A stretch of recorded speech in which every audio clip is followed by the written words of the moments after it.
Hello everyone, welcome to break time classes. इस video में हम कुछ important current affair one liner form में देखेंगे और ये पीईटी के एग्ज़ाम के लिए काफ़ी इंपॉर्टेंट रहेगा और बाकी जो एग्ज़ाम है उनके लिए भी इंपॉर्टेंट है, लेकिन पीईटी के लिए बेसिकली ये बनाया गया है। और लास्ट में जो है इसके कुछ टॉपिक वाइज भी करंट अफेयर हैं, तो पूरा लास्ट तक देखिएगा, वो इंपॉर्टेंट रहेंगे। और तो चलिए शुरू करते हैं। आरओ का जो ग्रुप है उसको ज्वाइन करने के लिए जो नंबर दिया इस पर व्हाट्सएप करके ग्रुप की डिटेल्स ले सकते हैं, इसको प्रॉपर्ली पढ़कर ग्रुप को ज्वाइन कर सकते हैं। यहीं पे आपको सभी करंट अफेयर वगैरह के नोट्स या सब्जेक्ट वाइज जो नोट्स हैं, PYQ हैं, आरओ के जो टेस्ट वगैरह हैं, वो सब आपको यहीं पर मिल जाएंगे। तो चलिए शुरू करेंगे। सबसे पहले भारत के पहले स्वदेशी परमाणु रिएक्टर का संचालन कहाँ से किया जा रहा है? तो ये सूरत में इसका उद्घाटन किया गया है, सूरत गुजरात में। नाम क्या है इसका? तो काकरापार स्वदेशी परमाणु रिएक्टर अब इसका संचालन होगा। नेक्स्ट बात करेंगे, national sickle cell consultancy mission का उद्घाटन कहाँ से किया गया है? तो मध्य प्रदेश के शहडोल जिले से इसका उद्घाटन किया गया है। और सिकल सेल को हमें कब तक खत्म करना है? तो 2023-24 का ये वाले बजट में कहा गया था कि 2047 तक हमें इसको पूरी तरह से खत्म करना है। भारत की सबसे बड़ी निजी रेल कोच फैक्ट्री का उद्घाटन कहाँ पे किया गया है? तो ये तेलंगाना में किया गया है। गृह मंत्री अमित शाह द्वारा बलिदान स्तंभ का उद्घाटन कहाँ पर किया गया है? तो बलिदान स्तंभ का उद्घाटन जम्मू कश्मीर में किया गया है। नेक्स्ट यहाँ पर भारत ने वियतनाम को कौन सा युद्धपोत जो है उपहार के रूप में दिया है? तो INS कृपाण को दिया है, INS कृपाण। चर्चा में रहा था एक नमद शिल्प। तो नमदा शिल्प जो है, नमदा शिल्प जो है, कहाँ से इसका संबंध है? तो नमदा शिल्प का संबंध है कश्मीर से। और ये जो है, ये शिल्प जो है काफ़ी पुराना हो चुका था, वहाँ पे जो है इसको इसका प्रयोग करने वाले लोग कम होने लगे थे, तो इससे रिलेटेड जो प्रशिक्षण वगैरह है या फिर इसको जो पुनर्जीवित एक तरह से किया गया है। नमदा शिल्प कश्मीर। NIRF रैंकिंग 2023 में जो शीर्ष संस्थान है वो कौन सा रहा है? तो IIT मद्रास रहा है। ये हमने रैंकिंग वाले सेक्शन में कवर किया था, लास्ट में इसी में रैंकिंग भी अटैच है, तो इसको एक बार फिर से रिवाइज कर लीजिएगा। नेक्स्ट है, सींग कला कहाँ का जो है GI टैग है? तो संबल यूपी का जो है GI टैग है। सींग से संबंधित जो कला होती है उससे संबंधित GI टैग संबल को मिला है। गौरा पत्थर के लिए GI टैग किसको मिला है? तो महोबा को मिला है, उत्तर प्रदेश के गौरा पत्थर के लिए। ग्लोबल फायर पावर द्वारा जारी मिलिट्री स्ट्रेंथ यानी सैन्य ताकत लिस्ट में भारत का स्थान कौन सा है? तो भारत चौथे नंबर पर है। पहले पे अमेरिका है, दूसरे पे रूस है, तीसरे पे चीन है, भारत है 4th नंबर पर। नाटो शिखर सम्मेलन 2023 का आयोजन कहाँ पे किया गया है? तो लिथुआनिया में किया गया। और लिथुआनिया जो है स्कैंडिनेवियन कंट्री है जो बाल्टिक सी के बगल में है। नेक्स्ट बात करेंगे, विश्व रेसलिंग चैंपियनशिप 2023 में भारत की किस रेसलर ने कांस्य पदक जीता है? तो अंतिम पनघाल ने जो है ये कांस्य पदक जीता है रेसलिंग में। अगला है यहाँ पर, किस देश ने रेलवे के सिग्नलिंग सिस्टम को विकसित करने के लिए भारत के इरकॉन इंटरनेशनल लिमिटेड के साथ जो है अनुबंध किया है? तो भारत ने जो है श्रीलंका के साथ अनुबंध किया है। किस चीज़ के लिए? तो रेलवे के सिग्नलिंग सिस्टम को विकसित करने के लिए श्रीलंका में। आगे बात करेंगे, भारतीय मूल की किस लेखिका के उपन्यास वेस्टर्न लेन को बुकर पुरस्कार 2023 के लिए शॉर्टलिस्ट किया गया था? तो ये चेतना मारू का जो उपन्यास है, ये पूछा जा सकता है कि ये किसकी पुस्तक है, वेस्टर्न लेन, तो चेतना मारू की। PM किसान AI चैटबॉट जिसका नाम है किसान ई-मित्र को किसने लॉन्च किया है? तो कैलाश चौधरी ने इसको लॉन्च किया है, किसान ई-मित्र। अगला है यहाँ पर, उत्तर प्रदेश के पहले इंटरनेशनल ट्रेड शो का उद्घाटन किसने किया है? ये द्रौपदी मुर्मू के द्वारा किया गया था। CBI के नए उप महानिरीक्षक के रूप में किसको नियुक्त किया गया है? तो इनका नाम है कुलदीप द्विवेदी। प्रधानमंत्री नरेंद्र मोदी ने पुराना जो संसद भवन था उसका नाम क्या सुझाया? तो इसका नाम रखा गया है संविधान सदन। एक वीडियो में मैंने संविधान भवन बोल दिया था, इसका नाम है संविधान सदन। ऑप्शन में भवन भी आएगा, सदन भी आएगा, लेकिन सदन ही टिक करना है उसमें। आगे बात करेंगे, होयसल के पवित्र मंदिर समूह को यूनेस्को की वर्ल्ड हेरिटेज साइट की लिस्ट में शामिल किया गया है। यह किस राज्य में है? तो ये कर्नाटक में स्थित है। अगर यहाँ पर कोई गलती होगी तो आप पिंड कमेंट एक बार जरूर देख लीजिएगा। अगर कोई गलती हुई रहती है वीडियो में तो मैं लास्ट में आपको पिंड कमेंट में बता देती हूँ, आपने पहले भी देखा होगा। नेक्स्ट यहाँ पे बात करेंगे, भारत की G20 अध्यक्षता पर पीपुल्स G20 नामक पुस्तक का अनावरण किसने किया है? तो अपूर्व चंद्रा ने किया है। अपूर्व चंद्रा ने जो पुस्तक का नाम है पीपुल्स G20, ये पुस्तक है, इलेक्ट्रॉनिक रूप से पढ़ी जा सकती है, तो ये जो है अपूर्व चंद्रा ने इसका जो है अनावरण किया है। खादी और ग्रामोद्योग आयोग ने खादी उत्पादों को बढ़ावा देने के लिए किसके साथ समझौता किया है? तो प्रसार भारती के साथ समझौता किया है। US ओपन 2023 का एशिया एकल खिताब किसने जीता है? तो कोको गफ ने जीता है। हमने इसको जो है खेल वाले जो करंट अफेयर थे उसमें डिस्कस किया था और आगे वो आपको मिल भी जाएगा। फिर अगला यहाँ पे है, वर्ष 2023 के शांति स्वरूप भटनागर पुरस्कार के लिए कितने वैज्ञानिकों को चुना गया है? तो 12 वैज्ञानिकों को शांति स्वरूप भटनागर पुरस्कार के लिए चुना गया है।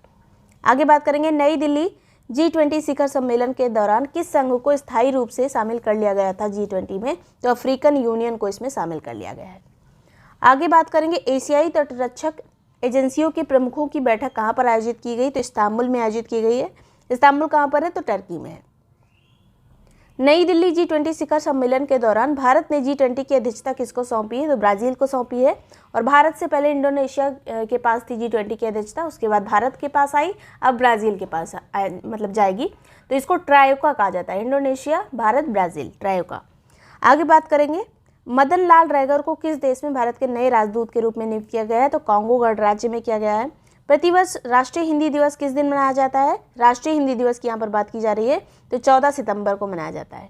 विदेश मंत्रालय ने किसे ऑस्ट्रेलिया के अगले उच्चायुक्त के रूप में नियुक्त किया है? तो इनका नाम है गोपाल बागले। गोपाल बागले को ऑस्ट्रेलिया के लिए नियुक्त किया गया है। एक दिवसीय अंतर्राष्ट्रीय क्रिकेट में सबसे तेज 2000 रन बनाने वाले बल्लेबाज कौन बने हैं? तो इनका नाम है बाबर आजम, पाकिस्तानी बल्लेबाज। अंतर्राष्ट्रीय साक्षरता दिवस प्रतिवर्ष कब मनाया जाता है? तो 8 सितंबर को मनाया जाता है। गति शक्ति विश्वविद्यालय बड़ोदरा ने किसके साथ एक समझौता ज्ञापन पर हस्ताक्षर किया है? तो एयरबस इंडिया के साथ। गति शक्ति विश्वविद्यालय कहाँ स्थित है? बड़ोदरा, गुजरात में। किस राज्य के सलेम जिले के साबूदाने को GI टैग प्रदान किया गया है? तो तमिलनाडु का ये है सलेम साबूदाना। आगे बात करेंगे, एक्सरसाइज ब्राइट स्टार 23 की मेजबानी कौन सा देश कर रहा है? ये काफ़ी चर्चा में रही थी एक्सरसाइज ब्राइट स्टार, तो ये मिस्र की एक्सरसाइज है, बहुपक्षीय एक्सरसाइज है ये। नेशनल इंजीनियर्स डे प्रतिवर्ष कब मनाया जाता है? तो 15 सितंबर को मनाया जाता है। डॉक्टर M विश्वेश्वरैया का ये जन्मदिन होता है। किस राज्य में मोबाइल एप्लीकेशन सरपंच संवाद का अनावरण किया गया है? तो असम में किया गया है। सरपंच संवाद का अनावरण असम में किया गया है। नेक्स्ट है, नोबेल प्राइज अभी रसायन वाला जो डिक्लेयर किया गया, किसको किसको मिला है? तो मोंगी जी बावेंडी सिर्फ याद रखिए, बावेंडी, ब्रूस एलेक्सी, इतना अगर याद रखेंगे तो ऑप्शन दिखेगा तो सही हो जाएगा। पूरा नाम याद नहीं रहता इनका। मोंगी जी बावेंडी और लुइस ई ब्रूस और एलेक्सी आई एकिमोव। तो बावेंडी, ब्रूस, एलेक्सी। तो किस लिए मिला है इनको रसायन के क्षेत्र में? तो क्वांटम डॉट्स की खोज के लिए इनको मिला है। क्वांटम डॉट्स से संबंधित जो इनका प्रयोग वगैरह था उसी के लिए ये मिला है। नेक्स्ट बात करेंगे, फिनटेक स्टार्टअप स्लाइस के किस बैंक के साथ विलय करने की RBI ने मंजूरी दे दी है? तो फिनटेक स्टार्टअप जो है यूनियन बैंक ऑफ इंडिया से विलय होगा।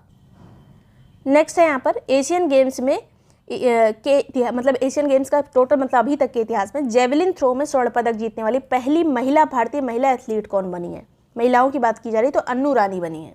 हमने देखा था इसको जो खेल वाला करंट अफेयर था उसमें, एक तो नीरज चोपड़ा को मिला था, एक इनको मिला है, अन्नू रानी को। ग्लोबल इनोवेशन इंडेक्स 2023 में भारत की रैंक क्या है? तो 40वीं रैंक है भारत की। GST सहायक इनवॉइस फाइनेंसिंग लोन्स प्लेटफॉर्म किसके द्वारा इसको लॉन्च किया गया है? तो सिडबी के द्वारा इसको लॉन्च किया गया है। सिडबी का मुख्यालय लखनऊ में स्थित है। नेक्स्ट बात करेंगे, भारतीय भाषा उत्सव कार्यक्रम किस शहर में आयोजित किया जा रहा है? तो ये लखनऊ में आयोजित किया जा रहा है भारतीय भाषा उत्सव। भारत में राष्ट्रीय खेल दिवस प्रतिवर्ष कब मनाया जाता है? तो 29 अगस्त को मनाते हैं। जिम्बाब्वे के राष्ट्रपति कौन बने हैं जिन्हें दूसरी बार 5 साल के कार्यकाल के लिए चुना गया? तो इनका नाम है एमरसन मनंगावा। अगला है यहाँ पर, कौन सा देश पहले कर्नाटक कल्चरल फेस्टिवल की मेजबानी की है? किस देश ने? तो श्रीलंका के द्वारा ये मेजबानी की गई है। ISSF विश्व कप में महिलाओं की 10 मीटर एयर राइफल स्पर्धा में किस खिलाड़ी ने स्वर्ण पदक जीता है? तो इनका नाम है एलावेलिन वलारिवन, काफ़ी फेमस है। तो ये पूछा जा सकता है किस खेल से संबंधित है? तो राइफल जो शूटिंग वगैरह से संबंधित है ये। नेक्स्ट बात करेंगे, किस कंपनी ने आगामी ICC विश्व कप 2023 के लिए टीम इंडिया की जर्सी लॉन्च की है? तो जो विश्व कप अभी हो रहा है इसकी जर्सी किसने लॉन्च की थी? एडिडास ने। आगे बात करेंगे, ऑस्ट्रेलिया के खिलाफ 1 ओवर में सर्वाधिक छक्के जड़ने वाले भारतीय हमारे कौन बन गए हैं? तो सूर्य कुमार यादव बने हैं। किसके खिलाफ इन्होंने छक्के लगाए थे? तो ये ऑस्ट्रेलिया के खिलाफ। आपने देखा भी होगा शायद मैच हो। भारतीय ड्रोन शक्ति 2023 शो का उद्घाटन किसने किया था? तो ये राजनाथ सिंह के द्वारा किया गया था, हमारे रक्षा मंत्री। स्पेशल प्रोटेक्शन ग्रुप यानी SPG के निदेशक कौन थे जिनका हाल ही में निधन हो गया? तो इनका नाम है अरुण कुमार सिन्हा। अरुण कुमार सिन्हा का निधन हो गया। देश की पहले सोलर सिटी कौन है? तो सांची जो है मध्य प्रदेश की, ये पहली हमारी सोलर सिटी है। यहाँ पर सिटी की बात की जा रही है, गांव की नहीं, जो मोढेरा गांव भी बना था। नेक्स्ट बात करेंगे, 19वें एशियाई खेलों के लिए भारतीय दल के ऑफिशियल स्पॉन्सर के रूप में किसे नामित किया गया है? तो अमूल जो है हमारा ऑफिशियल स्पॉन्सर बना है एशियाई खेलों के लिए। जो 19वें, अभी कौन सा संस्करण था ये? तो 19वां संस्करण था एशियाई खेलों का, जो कि हांगझोउ चीन में आयोजित किया गया था। जितनी भी इम्पोर्टेंट बुक्स जो हाल फिलहाल में लिखी गई हैं वो सभी देखेंगे उसके कवर पेज के साथ में, जिससे आसानी से याद हो सके। और ये जो है जहाँ पे भी करंट अफेयर पूछा जाता है, एक आध बुक्स तो जरूर पूछी जाती है, कभी कभी 2 बुक पूछी जाती है, कभी मैचिंग में आ जाता है। जैसे आरओ का एग्जाम हो गया, पीटी के सिलेबस में ये दिया है, जहाँ पे भी करंट अफेयर पूछा जाएगा वहाँ पे ये चीज़ें पूछी जाएंगी। तो चलिए शुरू करेंगे। सबसे पहले यहाँ पर जो पुस्तक है monsoon a poem of love and longing, तो ये पुस्तक जो है इसमें सिर्फ एक चीज़ याद रखना है कि मानसून बड़ा बड़ा लिखा है इसमें। और इसके लेखक कौन है इस पुस्तक के? तो अभय के जो है, इनके अभय कुमार इनका नाम होगा, तो अभय के जो है ये इसके लेखक है, मानसून जो बुक है उसके। नेक्स्ट है यहाँ पर हाउ प्राइम मिनिस्टर डिसाइड, ये पुस्तक जो है इसकी लेखक कौन है? Neerja Chaudhary. How prime minister decide की लेखक है नीरजा चौधरी। अगली यहाँ पर पुस्तक है कारगिल एक यात्री की जुबानी, इसके लेखक कौन है? तो ऋषि राज है। कारगिल एक यात्री की जुबानी के लेखक, यहाँ पे ये चित्र याद रखिएगा जरूर, इसके लेखक कौन है? ऋषि राज। अगला है यहाँ पर वेस्टर्न लेन की लेखक कौन है? तो इसकी लेखक है चेतना मारू। वेस्टर्न लेन की लेखक चेतना मारू, ये है वेस्टर्न लेन, ये पुस्तक का नाम है। और इधर जो है ये चेतना मारू इसकी लेखक है। अगली यहाँ पर पुस्तक है none of this is true के लेखक कौन है? तो लीजा इनका नाम है, लीजा ज्वेल इनका नाम है। तो ये पूरा नाम यही नहीं याद रखना है आपको, none of this is true इतना याद रखिए। हर लाइफ कुड किल यू, इतना बड़ा नाम याद रखने की जरूरत नहीं है। नेक्स्ट बात करेंगे वेस्टर्न अलायंस के लेखक कौन है? तो विल्टन बॉर्नहार्ट, ये वेस्टर्न अलायंस ये पुस्तक का नाम है, इसके जो लेखक है विल्टन बॉर्नहार्ट इसके लेखक है। अगली जो यहाँ पर पुस्तक है वो है द प्रिंसेस के लेखक कौन है? तो वेंडी होल्डन जो है द प्रिंसेस के लेखक हैं। अगली पुस्तक है थ्रू द ब्रोकन ग्लास, ये है, और इसके लेखक कौन है? तो इसके लेखक है TN. Seshan. Through the broken glass के लेखक टी.एन. शेषन। अगली पुस्तक है इंडिया राइजिंग, ये एक मेमोयर है साइंटिस्ट का, इसकी जो लेखक है आर चिदम्बरम और सुरेश गंगोत्रा और आर चिदम्बरम, दोनों लोगों ने मिलकर इस पुस्तक को लिखा हुआ है, इंडिया राइजिंग। अगली जो पुस्तक है वो है द योग सूत्रास फॉर चिल्ड्रन, ये रूपा पाई की पुस्तक है। द योग सूत्रास फॉर चिल्ड्रन, ये रूपा पाई की पुस्तक है। देखिए बच्चा ये चिल्ड्रन बना भी है। नेक्स्ट बात करेंगे कृष्णा द सेवेंथ सेंस, ये इसके लेखक कौन है? तो देवाशीष चटर्जी है इसके लेखक। कृष्णा से संबंधित जो पुस्तक है उसको किसने लिखा है? देव ने लिखा है, देवाशीष चटर्जी ने लिखा है। Krishna the seventh sense, Debashish Chatterjee. Next बात करेंगे ए फूल्स जर्नी, इसकी लेखक है Sarika Bhardwaj. A fool's journey की लेखक है सारिका भारद्वाज। अगला है यहाँ पर prism the ancestral abode of rainbow, इसके लेखक है विनोद मनकारा। बस इससे याद रखिए इसकी जो पुस्तक है ये दूसरी भाषा में लिखी गई थी, उसके बाद में इसको ट्रांसलेट वगैरह किया गया था, तो बस यहाँ से सीधे इसको याद रखना है। प्रिज्म नाम से जो पुस्तक है उसको किसने लिखा है? विनोद ने। प्रिज्म को किसने लिखा है? तो विनोद ने लिखा है। अगली है यहाँ पर एज द व्हील्स टर्न, इसके लेखक है Ranjit Pratap. As the wheels turn के लेखक है रंजीत प्रताप। नेक्स्ट बात करेंगे राग प्रकाश के लेखक कौन है? तो डॉक्टर ओम प्रकाश कौल। राग प्रकाश के जो लेखक हैं डॉक्टर ओम प्रकाश कौल। अब हर चीज की कवर नहीं मिलेगी, तो राग किसने लिखा है? तो ओम ने लिखा है। राग प्रकाश तो ओम प्रकाश। अगला बात करेंगे यहाँ पर ऑल टू प्ले फॉर के लेखक है Michael Ashcroft. All to play for के लेखक है माइकल एशक्राफ्ट, ये पुस्तक का नाम है, यहाँ पर इसके लेखक है। नेक्स्ट बात करेंगे रॉ हिटमैन के लेखक कौन है? ये यहाँ पे लिखा हुआ है, रॉ हिटमैन के लेखक S Hussain Zaidi. The wisdom bridge के लेखक कौन है? तो कमलेश डी पटेल इसके लेखक है द विजडम ब्रिज के। अगली यहाँ पे बात करेंगे the power of one thought वगैरह की बात आएगी, तो यहाँ पर ये बी.के. शिवा ने, इन्होंने इनका आपने बहुत सारा स्पीच वगैरह सुना होगा यूट्यूब पे। नेक्स्ट बात करेंगे द गोल्डन ईयर्स, इस तरह गोल्डन वाली कवर पे लिखा भी है, इसके लेखक कौन है? तो Ruskin bond. The golden years Ruskin bond. Made in India के लेखक तो अमिताभ कांत।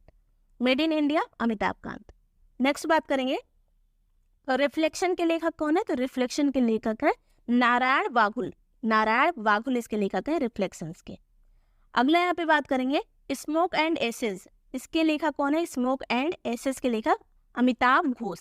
इसी तरह इसको कवर जो है इसको याद रखिएगा, smoke and ashes Amitabh Ghosh.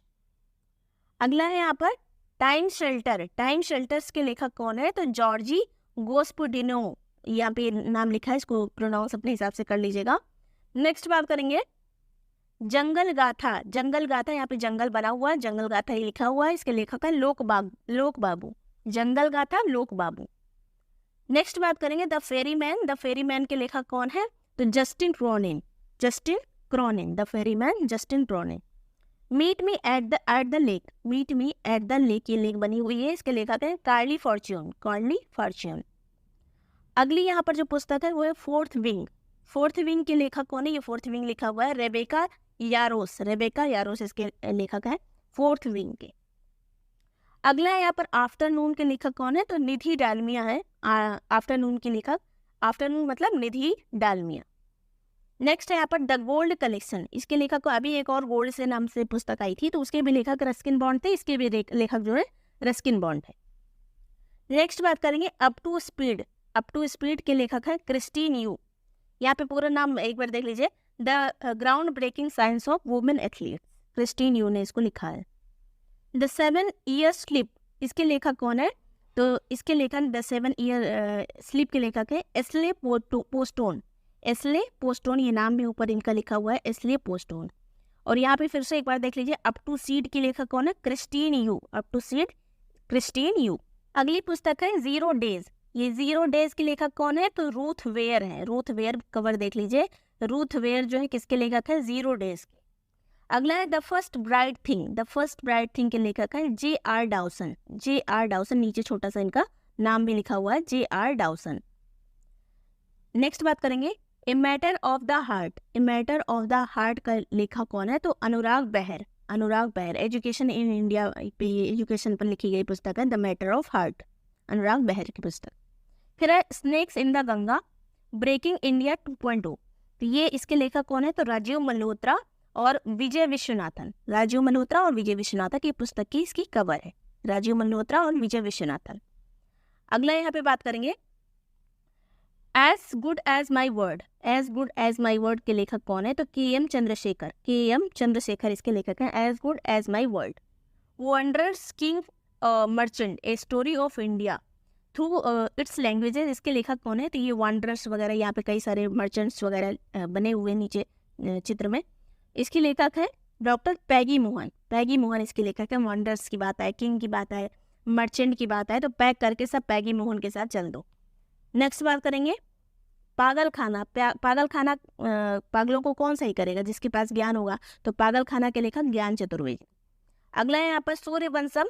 Sooryavansham के लेखक है शिव शंकरी। सूर्यवंशम शिव शंकरी, यहाँ पर सूर्य बना हुआ है और यहाँ पे शिव जी हैं, दोनों लोग साथ में ही हैं। समानांतर क्षितिज। समानांतर क्षितिज के लेखक कौन है? तो शीला डागरी सी। शीला डागरी सी। फिर द गोल्डन स्पून, यहाँ पर गोल्डन स्पून बना हुआ है, इसके लेखक है जेस्सा मैक्सवेल। जेस्सा मैक्सवेल जो है किसके लेखक हैं? द गोल्डन स्पून की। फिर आता है हैंग टू मून, इसके लेखक है हैंग टू मून के लेखक जेनेट वॉल्स। जेनेट वॉल जो है ये हैंग द मून के लेखक है। हैंग करना है, दीवार पे हैंग करना है, वॉल हो गया दीवार। नेक्स्ट बात करेंगे मिडनाइट स्ट्राइक्स। मिडनाइट स्ट्राइक्स के लेखक है जेबा शहनाज। मिडनाइट स्ट्राइक के लेखक जेबा शहनाज। अगला यहाँ पर बात करेंगे poverty by America. Poverty by America, यहाँ पे पुस्तक की कवर देख लीजिए, इसके लेखक है मैथ्यू डेसमंड। मैथ्यू डेसमंड इसके लेखक है। नेक्स्ट बात करेंगे ऑपरेशन गंगा। ऑपरेशन गंगा के लेखक है तरुण पिथोड़े। तरुण पिथोड़े। नेक्स्ट बात करेंगे पेरिस ए मेमोयर। पेरिस ए मेमोयर के लेखक कौन है? तो पेरिस हिल्टन। पेरिस हिल्टन इसके लेखक है। नेवर गिव एन इंच, इसके लेखक कौन है? तो Mike Pompeo. Never give an inch के लेखक है माइक पोम्पियो। अगला बात करेंगे ए कंफ्यूज माइंड स्टोरी, इसके लेखक है साहिल सेठ। ए कंफ्यूज माइंड स्टोरी के लेखक साहिल सेठ। अगला बात करेंगे in free fall my experiment with living. In free fall, ये इतना बस याद रखिए, इसके लेखक है मल्लिका साराभाई। मल्लिका साराभाई। अगला यहाँ पे बात करेंगे सिमसिम। सिमसिम के लेखक कौन है? ये सिमसिम बुक है, इसके लेखक है गीत चतुर्वेदी। गीत चतुर्वेदी। बागी बलिया के लेखक कौन है? तो सत्यव्यास। बागी बलिया सत्यव्यास। नेक्स्ट बात करेंगे बलिया में किसका जो है कौन सबसे प्रभावी व्यक्ति था? तो चित्तू पांडे थे, जो जिन्होंने 1942 में जब भारत छोड़ो आंदोलन चल रहा था तो वहाँ पे समानांतर सरकार की स्थापना की थी। अगला बात करेंगे the last heroes. The last heroes के लेखक कौन है? तो पालागुम्मी साईनाथ। पालागुम्मी साईनाथ, पी साईनाथ याद रखिए। The last heroes. Victory city के सलमान रश्दी। विक्ट्री सिटी पुस्तक के लेखक सलमान रश्दी। स्पेयर की पुस्तक जो पुस्तक है उसके लेखक प्रिंस हैरी। स्पेयर के प्रिंस हैरी ये पुस्तक है, प्रिंस हैरी इसके लेखक हैं। UP to Ukraine. UP to Ukraine के लेखक कौन है? अभिषेक उपाध्याय। अभिषेक उपाध्याय। इंदिरा फाइल्स के लेखक विष्णु शर्मा। ये सब पुस्तकें पूछी भी जा चुकी हैं हाल फिलहाल के एग्जाम में। विष्णु शर्मा। अम्बेडकर अलाइव इसके लेखक है शशि थरूर। अम्बेडकर अलाइव के लेखक शशि थरूर। ये पुस्तक शशि थरूर इसके लेखक है। फिर एक कम लेट्स रन, इसके जो लेखक है वो है Subramaniam.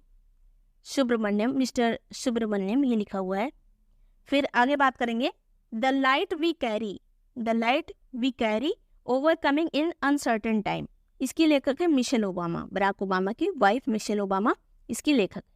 The light we carry. Miracles of face yoga. यहाँ पे देखिए फेस योगा की बहुत सारी कवर पे फोटो लगी हुई हैं।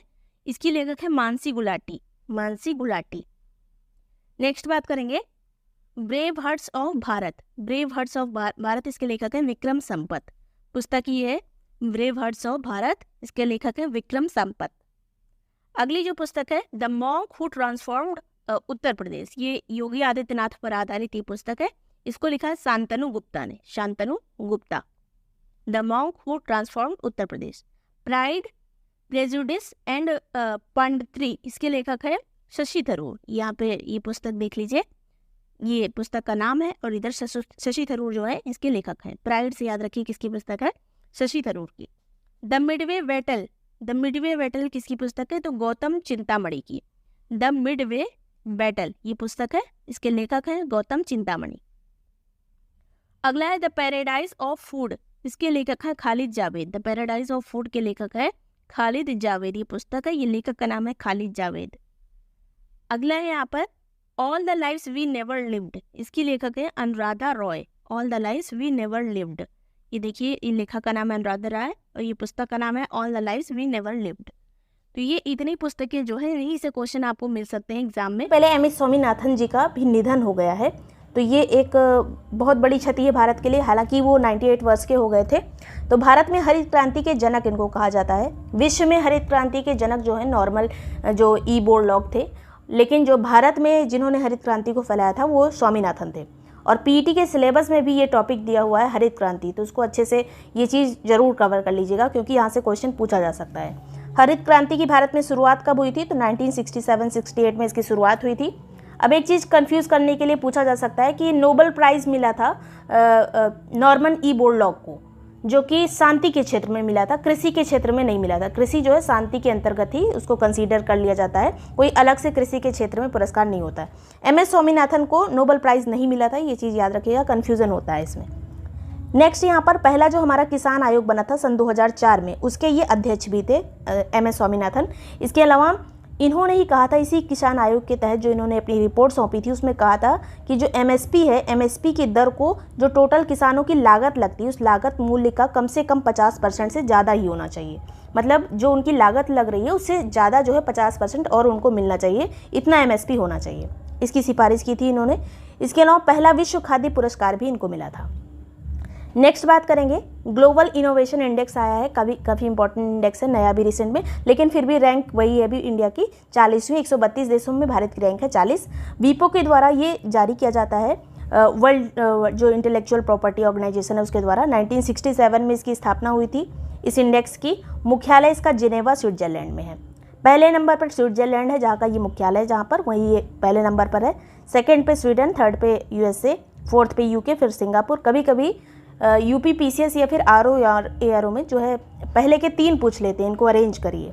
तो स्विट्जरलैंड नंबर 1 पे, सेकंड पे स्वीडन, थर्ड पे यूएसए। खास करके ये रेंज वाला जो है हैप्पीनेस में पूछा जाता है, प्रेस फ्रीडम में पूछा जाता है, इन सब में ज़्यादा पूछा जाता है। नेक्स्ट बात करेंगे, नूर 3 एक सैन्य उपग्रह भी लॉन्च किया गया है, ईरान का ये है नूर। इससे पहले 1, 2 भी लॉन्च किया गया था, तभी ऑब्वियसली ये 3 है। और ईरान की राजधानी क्या है, तो तेहरान है। किस केंद्रीय मंत्रालय ने अमेजॉन फ्यूचर इंजीनियर प्रोग्राम शुरू करने की घोषणा की है, तो ये जनजातीय कार्य मंत्रालय ने इसको शुरू किया है, अमेजॉन फ्यूचर इंजीनियर प्रोग्राम। किसके साथ मिलकर, तो अमेजॉन के साथ, इसमें नाम में ही अमेजॉन आ रहा है। इसके अलावा लर्निंग लिंक्स फाउंडेशन एक है, दोनों के साथ मिलकर भारत का जो जनजातीय मंत्रालय है उसने यहाँ पर शुरू किया है इसको। किस लिए, तो एकलव्य विद्यालय जो हमारे यहाँ हैं उसमें शिक्षा में सुधार के लिए। एकलव्य विद्यालय जो होते हैं जनजातीय बच्चों के लिए होते हैं। और फिलहाल जो है इस बार बजट में भी इसकी चर्चा की गई थी, जो 2023-24 वाला बजट था, कि जो 740 एकलव्य विद्यालय हैं उसमें 38,800 शिक्षकों की या फिर जो कर्मचारियों की भर्ती की जानी है। और उससे रिलेटेड अभी एक वैकेंसी भी आई थी, हालांकि कुछ मैटर उसमें फंस गया तो अभी रुकी हुई है, लेकिन बजट में इसकी चर्चा थी, इसलिए ये इम्पोर्टेंट है। नेक्स्ट बात करेंगे, मेगामोनोडोंटियम मैक्लुस्की, ये प्रोनाउंस कर लीजिएगा ठीक से, एक मकड़ी का सबसे बड़ा जीवाश्म मिला है। कहाँ पर मिला है, तो ऑस्ट्रेलिया में मिला है। HS-748 एवरो परिवहन विरासत विमान को सेवा मुक्त कर दिया गया है। तो HS-748 याद रखिए, भारत ने इसको सेवा मुक्त कर दिया है, यानी डीकमीशन कर दिया है। नेक्स्ट बात करेंगे, पर्यटन मंत्रालय जो है हमारा, उसने जो है पेम्बर्थी और चंदलापुर गाँव को जो इनका एक राज्य का सर्वश्रेष्ठ पर्यटन गांव घोषित किया है। तो ये दोनों गांव कहाँ के हैं जिनको जो है उस राज्य का सर्वश्रेष्ठ पर्यटन गांव घोषित किया गया है, तो ये तेलंगाना के हैं।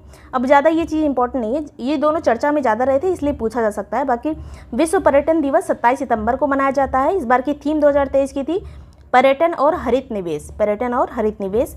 और जो सर्वश्रेष्ठ पर्यटन गांव पूरे इंडिया का बना है वो है कोमथोंग, मेघालय का ये गाँव है कोमथोंग, ये बना है सर्वश्रेष्ठ पर्यटन गाँव। नेक्स्ट है यहाँ पर चर्चा में रही स्वाति नायक। स्वाति नायक को सीड लेडी के नाम से भी जाना जाता है। ये हमारी कृषि वैज्ञानिक हैं और उड़ीसा से इनका संबंध है। ज़्यादातर जो काम है उड़ीसा में सूखे क्षेत्रों के लिए उन्होंने काम किया था, तो इसके लिए इनको नॉर्मन ई बोरलॉग पुरस्कार मिला है। और ये भारत की तीसरी ऐसी व्यक्ति हैं जिनको ये पुरस्कार मिला है। पहले 2 नाम नहीं पूछे हैं क्योंकि इतने पॉपुलर नहीं थे, अभी ये हाल फिलहाल में चर्चा में थी स्वाति नायक, इसलिए इनका नाम इम्पॉर्टेंट है। इनको सीड लेडी भी कहा जाता है, याद रखिएगा। नेक्स्ट है, किस केंद्रीय मंत्रालय ने भारतीय सांकेतिक भाषा अनुसंधान और प्रशिक्षण केंद्र की स्थापना की है, तो ये सामाजिक न्याय और सहकारिता मंत्रालय ने इसकी शुरुआत की है। सांकेतिक भाषा पर आधारित ये केंद्र है और इसकी मिनिस्टर कौन है, तो वीरेंद्र कुमार। नेक्स्ट बात करेंगे, हाल ही में जारी आंकड़ों के अनुसार ODF प्लस का मतलब होता है खुले में शौच से एकदम मुक्त। मतलब जैसे कहीं कहीं शौचालय बने भी होते हैं फिर भी लोग बाहर मतलब शौच के लिए बाहर जाते हैं, लेकिन जहाँ पर एक भी दिन बाहर नहीं गया मतलब बाहर कोई नहीं जाता है एकदम से, तो उसको ODF प्लस कहा जाता है। तो ये 75% हमारे गांव हो गए हैं। ई उन्नत सेवा वितरण पोर्टल, ये कहाँ शुरू किया गया है, ई गवर्नेंस को बढ़ावा देने के लिए, तो ये जम्मू कश्मीर में शुरू किया गया है। किस कंपनी ने Indus app store developer platform को लॉन्च किया है, तो फ़ोनपे ने इसको लॉन्च किया है। एक तरह का ये भी एक ऐप वगैरह डाउनलोड करने का एक प्लेटफॉर्म है। नेक्स्ट बात करेंगे, भारतीय नौसेना ने हाल ही में किन देशों की नौसेनाओं के साथ अपना पहला त्रिपक्षीय मतलब 3 देशों का ये अभ्यास आयोजित किया है, तो ये इंडोनेशिया और ऑस्ट्रेलिया के साथ मिलकर इसको किया है। मतलब भारतीय नौसेना, इंडोनेशिया की नौसेना और ऑस्ट्रेलिया की नौसेना। और इसमें भारत की तरफ से कौन गया था, तो INS सह्याद्री जो है हमारा ये गया था, जो पोत है हमारा INS सह्याद्री। इंडोनेशिया, ऑस्ट्रेलिया और भारत याद रखिएगा। नेक्स्ट बात करेंगे, स्वच्छता पखवाड़े के हिस्से के रूप में स्वच्छता ट्रेन को किसने लॉन्च किया है। ये जो है ट्रेन स्वच्छता को बढ़ावा देने के लिए इसको अहमदाबाद का जो म्यूनिसिपल कॉरपोरेशन है उसके द्वारा इसको चालू किया गया है। भारत का पहला लाइट हाउस महोत्सव कहाँ पे आयोजित किया गया, इसका दूसरा नाम भी है भारतीय प्रकाश स्तंभ उत्सव। ये ज़्यादा चर्चित रहा था प्रकाश स्तंभ उत्सव, इसको गोवा में लॉन्च किया गया है, पहली बार ही ऐसा हुआ है।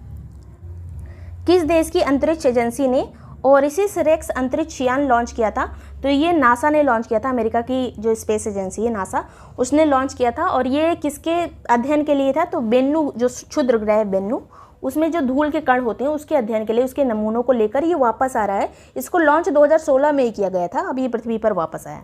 नेक्स्ट बात करेंगे, एशियाई विकास बैंक यानी एडीबी के अनुसार 2023-24 में भारत की जीडीपी का अनुमान कितना है, तो 6.3% है। पहले ये 6.4 था, अब इन्होंने कम कर दिया है, 6.3% एडीबी के अनुसार। भारत आरक्षण विधेयक के तहत लोकसभा और विधानसभा में महिलाओं को कितना आरक्षण मिलेगा, तो 33% आरक्षण की व्यवस्था की गई है। और ये जो विधेयक पेश किया गया था, ये कौन से नंबर का विधेयक पेश किया गया था, तो ये 128वें नंबर का विधेयक पेश किया गया था। नेक्स्ट बात करेंगे, नारगोनो कराबाख क्षेत्र के लिए कौन से देश लड़ रहे हैं, इस क्षेत्र के लिए दो देश आपस में लड़ रहे हैं, तो ये आर्मेनिया और अजरबैजान है, आर्मेनिया और अजरबैजान। ये काफ़ी चर्चा में रहा था, इसलिए दोनों देशों के नाम याद रखिएगा, इस क्षेत्र का नाम भी याद रखिएगा कि ये दोनों देश किस क्षेत्र के लिए लड़ रहे हैं। विंड एनर्जी इंडिया कॉन्क्लेव, ये विंड एनर्जी से रिलेटेड है, जो विंड से रिलेटेड जो ऊर्जा होती है, जिसको पवन ऊर्जा कहते हैं, उससे रिलेटेड एक कॉन्क्लेव का आयोजन किया गया। तो ये चेन्नई में आयोजित किया गया था, तमिलनाडु में। भारतीय चिकित्सा अनुसंधान परिषद ने किस संक्रमण का पता लगाने के लिए ट्रूनेट परीक्षण को मंजूरी दी है, तो निपाह वायरस के पता लगाने के लिए ट्रूनेट परीक्षण को मंजूरी मिल गई है। भारत का पहला स्वदेशी विमान वाहक कौन सा है, तो यह है विक्रांत। सितंबर 2023 में किस शहर में सतत विकास लक्ष्य शिखर सम्मेलन की मेजबानी की गई थी, तो ये न्यूयॉर्क अमेरिका में की गई थी। जो सतत विकास यानी एसडीजी के लक्ष्य हैं वो हैं 17, जिसको 2030 तक पूरा करना है। और ये जो लक्ष्य हैं ये एकदम रट लीजिए आप, जितने भी लक्ष्य हैं, आरओ का अगर आपको एग्ज़ाम देना है या पीसीएस का कभी एग्ज़ाम देना है, तो ये लक्ष्य आपको पता रहेंगे तो अच्छा रहेगा। और निबंध वगैरह भी अगर आप लिखेंगे मेंस में आरओ में, तो भी ये काम करेगा, उसको आप डाल सकते हैं, तो अच्छा आंसर दिखता है। नेक्स्ट बात करेंगे, ये इसका वीडियो भी चैनल पे पड़ा हुआ है, अगर आप चाहें तो देख सकते हैं। जो सतत विकास लक्ष्य या फिर एसडीजी के सभी लक्ष्य ब्रेक टाइम क्लासेस डाल के सर्च करेंगे तो आ जाएगा। नेक्स्ट बात करेंगे, भारत ने 10,000 स्वदेश निर्मित इलेक्ट्रिक बस के लिए किस देश के साथ साझेदारी की है, तो अमेरिका के साथ की है। इलेक्ट्रिक बस के निर्माण में अमेरिका जो है सहयोग करेगा। नेक्स्ट बात करेंगे, इंडिया स्मार्ट सिटी कॉन्क्लेव 2023 का आयोजन कहाँ पे किया गया है, तो इंदौर में इसका आयोजन हुआ है। मध्य प्रदेश के किस जिले में आदि शंकराचार्य की 108 फुट ऊंची जो प्रतिमा का अनावरण किया गया है, तो मध्य प्रदेश के खंडवा जिले में, वहीं जहाँ ओंकारेश्वर है। नेक्स्ट बात करेंगे, 64 योगिनी मंदिर जो खबरों में था अभी, किस राज्य में स्थित है, तो ये मध्य प्रदेश में स्थित है। और चर्चा में इसलिए था क्योंकि जो पुराना वाला संसद भवन था उसकी स्थान पर अब नया संसद भवन बना है। तो जो पुराना वाला था वो किस पर आधारित था, उसकी संरचना जो है 64 योगिनी मंदिर से मिलती थी, इसलिए ये चर्चित था। नेक्स्ट है, किस भारतीय सशस्त्र बल ने ऑपरेशन सजग ड्रिल का संचालन किया है, तो भारतीय तटरक्षक बल ने मछुआरों की सहायता के लिए ये ऑपरेशन सजग जो है इसको लॉन्च किया है। बीमा सुगम ये ऑनलाइन प्लेटफॉर्म किसका है, तो IRDAI जो हमारी बीमा की अथॉरिटी है उसके द्वारा इसको शुरू किया गया है। यूनेस्को धरोहर सूची में शामिल अभी जो होयसल मंदिर है इनको शामिल किया गया है, तो ये किस राज्य में स्थित है, तो ये कर्नाटक में स्थित है। एनजीटी ने किस राज्य के जल निकायों पर चलने वाले क्रूज जहाज़ों पर प्रतिबंध लगाने का आदेश दिया है, तो मध्य प्रदेश पर, ये मध्य प्रदेश की झीलों में जो चलते थे क्रूज उस पर प्रतिबंध लगाया एनजीटी ने। इसकी स्थापना हुई थी 2010 में। नेक्स्ट है, किस राज्य के मुख्यमंत्री को Lee Kuan Yew exchange fellowship से सम्मानित किया गया है, तो असम के मुख्यमंत्री जो हेमंत बिस्वा शर्मा है उनको यहाँ पे सिंगापुर में सम्मानित किया गया है। भारत और सिंगापुर के रिलेशन को अच्छा करने के लिए पुरस्कार दिया जाता है। अगला है मुख्यमंत्री श्रमिक कल्याण योजना, ये कहाँ पे चलाई जा रही है, तो ये अरुणाचल प्रदेश में चलाई जा रही है। श्रमिकों के लिए उनके कल्याण से संबंधित कई योजनाओं को इसमें मर्ज किया गया है। नेक्स्ट बात करेंगे, अमृत वृक्ष आंदोलन, वृक्ष लगाने से संबंधित आंदोलन है, असम में चलाया जा रहा है। प्राकृतिक कृषि को बढ़ावा देने के लिए मोबाइल वैन कार्यक्रम, प्राकृतिक कृषि के लिए मोबाइल वैन कार्यक्रम कहाँ चल रहा है, तो ये हिमाचल प्रदेश में चल रहा है। नेक्स्ट बात करेंगे, किस राज्य ने गृहिणियों एवं स्वयं सहायता समूहों को सशक्त बनाने के उद्देश्य से गृह आधार और चौथाई बाजार की शुरुआत की है, तो गृह आधार और चौथाई बाजार चल रहे हैं कार्यक्रम गोवा में। किस लिए चल रहे हैं, तो गृहिणियों के लिए और जो स्वयं सहायता समूह है उनको सशक्त बनाने के लिए। नेक्स्ट बात करेंगे, तमिलनाडु के बाद किस भारतीय राज्य ने छात्रों के लिए मुफ्त नाश्ता योजना शुरू की है, तमिलनाडु के बाद, मतलब पहला तमिलनाडु था उसके बाद तेलंगाना ने भी अब इसको शुरू किया है। किस संस्था ने 75 वर्ष से अधिक उम्र के कलाकारों के लिए एक विशेष पुरस्कार की घोषणा की है, तो संगीत नाटक अकादमी ने जो है इसकी घोषणा की है, जो 75 ईयर से ज़्यादा के कलाकार हैं उनके लिए। पुरानी संसद भवन का नया नाम क्या होगा? तो पुरानी संसद भवन का नया नाम होगा संविधान भवन। अब नई संसद भवन जो बन गई है उसमें जो है राज्यसभा में कितनी सीटें होंगी, लोकसभा में कितनी सीटें होंगी, ये ज़रूर याद रखिएगा। राज्यसभा वाली जो सीटें हैं वो 384 सीटें हैं, 384, और जो लोकसभा वाली सीटें हैं वो है 888 टोटल जो सीटों की संख्या है वो है 1272 टोटल सदस्य यहाँ पर बैठ सकेंगे। नेक्स्ट बात करेंगे विश्व अल्जाइमर दिवस, ये किस दिन मनाया जाता है? तो 21 सितंबर को मनाया गया। अंतर्राष्ट्रीय शांति दिवस भी इसी दिन होता है, 21 सितंबर को। प्रधानमंत्री के जन्मदिन के उपलक्ष्य में केंद्रीय स्वास्थ्य मंत्रालय द्वारा शुरू किए गए अभियान का नाम क्या है? तो आयुष्मान भव अभियान एक शुरू किया गया है। किस दिन? तो 17 सितंबर को, नरेंद्र मोदी जी के बर्थडे वाले दिन, और ये 73वां इनका जन्मदिन मनाया गया था। नेक्स्ट बात करेंगे एनएसओ के अनुसार अगस्त में खुदरा मुद्रास्फीति मतलब महंगाई की दर कितनी थी? तो 6.83% इस बार जो है अगस्त में जो खुदरा मुद्रास्फीति थी 6.83%। भारत G20 की अध्यक्षता किस देश को सौंपेगा? मतलब अभी जो है वर्तमान में भारत अध्यक्षता कर रहा है, इससे पहले इंडोनेशिया ने की थी। अब भारत किसको सौंपेगा? तो ब्राज़ील को सौंपेगा। इसको ट्रायोका भी कहा गया है, तो 3 देश को मिला के ट्रायोका बोला गया है, इंडोनेशिया, भारत और ब्राज़ील। नेक्स्ट बात करेंगे आदित्य L1 जो मिशन है सूर्य के अध्ययन के लिए, तो यहाँ पे L1 क्या चीज़ है? तो ये प्रथम सूर्य पृथ्वी जो लैग्रेंजियन बिंदु इसको कहा जाता है, L मतलब लैग्रेंजियन पॉइंट, और ये लैग्रेंजियन पॉइंट कौन सा है? तो ये वाला जो ये चित्र में दिखाया गया है, ये सूर्य हो गया, ये पृथ्वी हो गई, इसके बीच वाला जो पॉइंट है इसको L1 कहा गया है। ये एक सुटेबल पॉइंट होता है किसी भी जो ये उपग्रह वगैरह होते हैं उनको स्थिरता प्रदान करने के लिए। और ये L2 होता है इधर वाला पॉइंट, इधर L3 होता है, फिर इधर L4, ये L5। ये याद रखिएगा, अगर आपको मेंस वगैरह का भी लिखना होगा पीसीएस वगैरह में तो ये चित्र बना देंगे तो सही अच्छा लगेगा। फिर जो ये आदित्य L1 है इसका लॉन्चिंग रॉकेट कौन सा था? तो PSLV C57 से इसको लॉन्च किया गया है। PSLV C57 याद रखिएगा, 2 सितंबर 2023 को। और ये जो L1 है ये पृथ्वी से लगभग 1.5 मिलियन किलोमीटर दूर है। नेक्स्ट बात करेंगे कौन सा राज्य कलैगनार मगलिर उरीमाई थोगाई, ये जो है महिलाओं की आय बढ़ाने की एक योजना, इसको लागू किया है किस राज्य ने? तो तमिलनाडु ने इसको लागू किया है। अगला बात करेंगे भारत ने अपना पहला इन्वेस्टमेंट फोरम 2023 किस देश के साथ मिलकर आयोजित किया है? तो सऊदी अरब के साथ मिलकर इसका आयोजन किया गया है। भारत और सऊदी अरब ने मिलकर इन्वेस्टमेंट फोरम का आयोजन किया है। किस मंत्रालय ने बांध सुरक्षा पर अंतर्राष्ट्रीय सम्मेलन का आयोजन किया है? तो ये जल शक्ति मंत्रालय के द्वारा इसका आयोजन किया गया है। और इसका उद्घाटन किसने किया था इस प्रोग्राम का? तो जो हमारे उपराष्ट्रपति हैं जगदीप धनखड़, उन्होंने। अराकू जो कॉफ़ी है ये G20 शिखर सम्मेलन में नेताओं को प्रस्तुत किए गए उपहारों में से एक थी। किस राज्य से संबंधित है ये अराकू कॉफ़ी? अराकू वैली भी है, तो वहीं की ये कॉफ़ी फेमस है, आंध्र प्रदेश की। नेक्स्ट बात करेंगे किस संस्थान ने फेफड़े और गर्भाशय ग्रीवा के कैंसर का शीघ्र पता लगाने और उपचार के लिए एक नया दृष्टिकोण विकसित किया है? तो IISc जो बेंगलुरु है उसके द्वारा फेफड़े और गर्भाशय ग्रीवा जो कैंसर होता है उसका जल्दी पता लगाने के लिए और उसके उपचार के लिए थोड़ा शोध वगैरह किया है। वरुण नौसेना का द्विपक्षीय एक अभ्यास है, ये किन देशों के बीच में आयोजित हुआ था? तो भारत और फ्रांस के बीच में अभी हाल ही में आयोजित किया गया। और कहाँ पे इसका आयोजन हुआ है वरुण का? तो ये अरब सागर में इसका आयोजन किया गया है। विश्व ओजोन दिवस 16 सितंबर को मनाया जाता है। इस बार इसकी थीम थी Montreal protocol fixing the ozone layer and reducing the climate change. और ये जो मॉन्ट्रियल प्रोटोकॉल आया था ये 1987 में आया था। भारत मध्य पूर्व और यूरोप आर्थिक गलियारे की घोषणा भारत के द्वारा की गई थी। अभी जो भारत मंडपम कार्यक्रम हुआ था नई दिल्ली में G20 शिखर सम्मेलन, जिसमें सभी देशों के जो प्रतिनिधि थे वो आए थे, वहीं पर इसकी घोषणा की गई है। भारत मध्य पूर्व और यूरोप को इसमें कनेक्ट किया जाएगा। नेक्स्ट बात करेंगे नेशन फर्स्ट ट्रांजिट कार्ड एक लॉन्च किया गया है किसके द्वारा? तो SBI के द्वारा, जो स्टेट बैंक ऑफ इंडिया है उसके द्वारा इसको लॉन्च किया गया है। कौन सा देश हाल ही में यूरोपीय संघ के विज्ञान अनुसंधान कार्यक्रम होराइजन यूरोप में वापस से शामिल हो गया है? होराइजन यूरोप एक कार्यक्रम चल रहा है, यूरोपीय संघ का कार्यक्रम है, लेकिन यूके जो है इसे यूरोपीय संघ से एग्जिट हो गया था, जो ब्रेक्जिट वाला मामला आया था। फिर जो है ये वापस ये वाले प्रोग्राम में जो होराइजन यूरोप प्रोग्राम है इसमें ये शामिल हो गया यूके।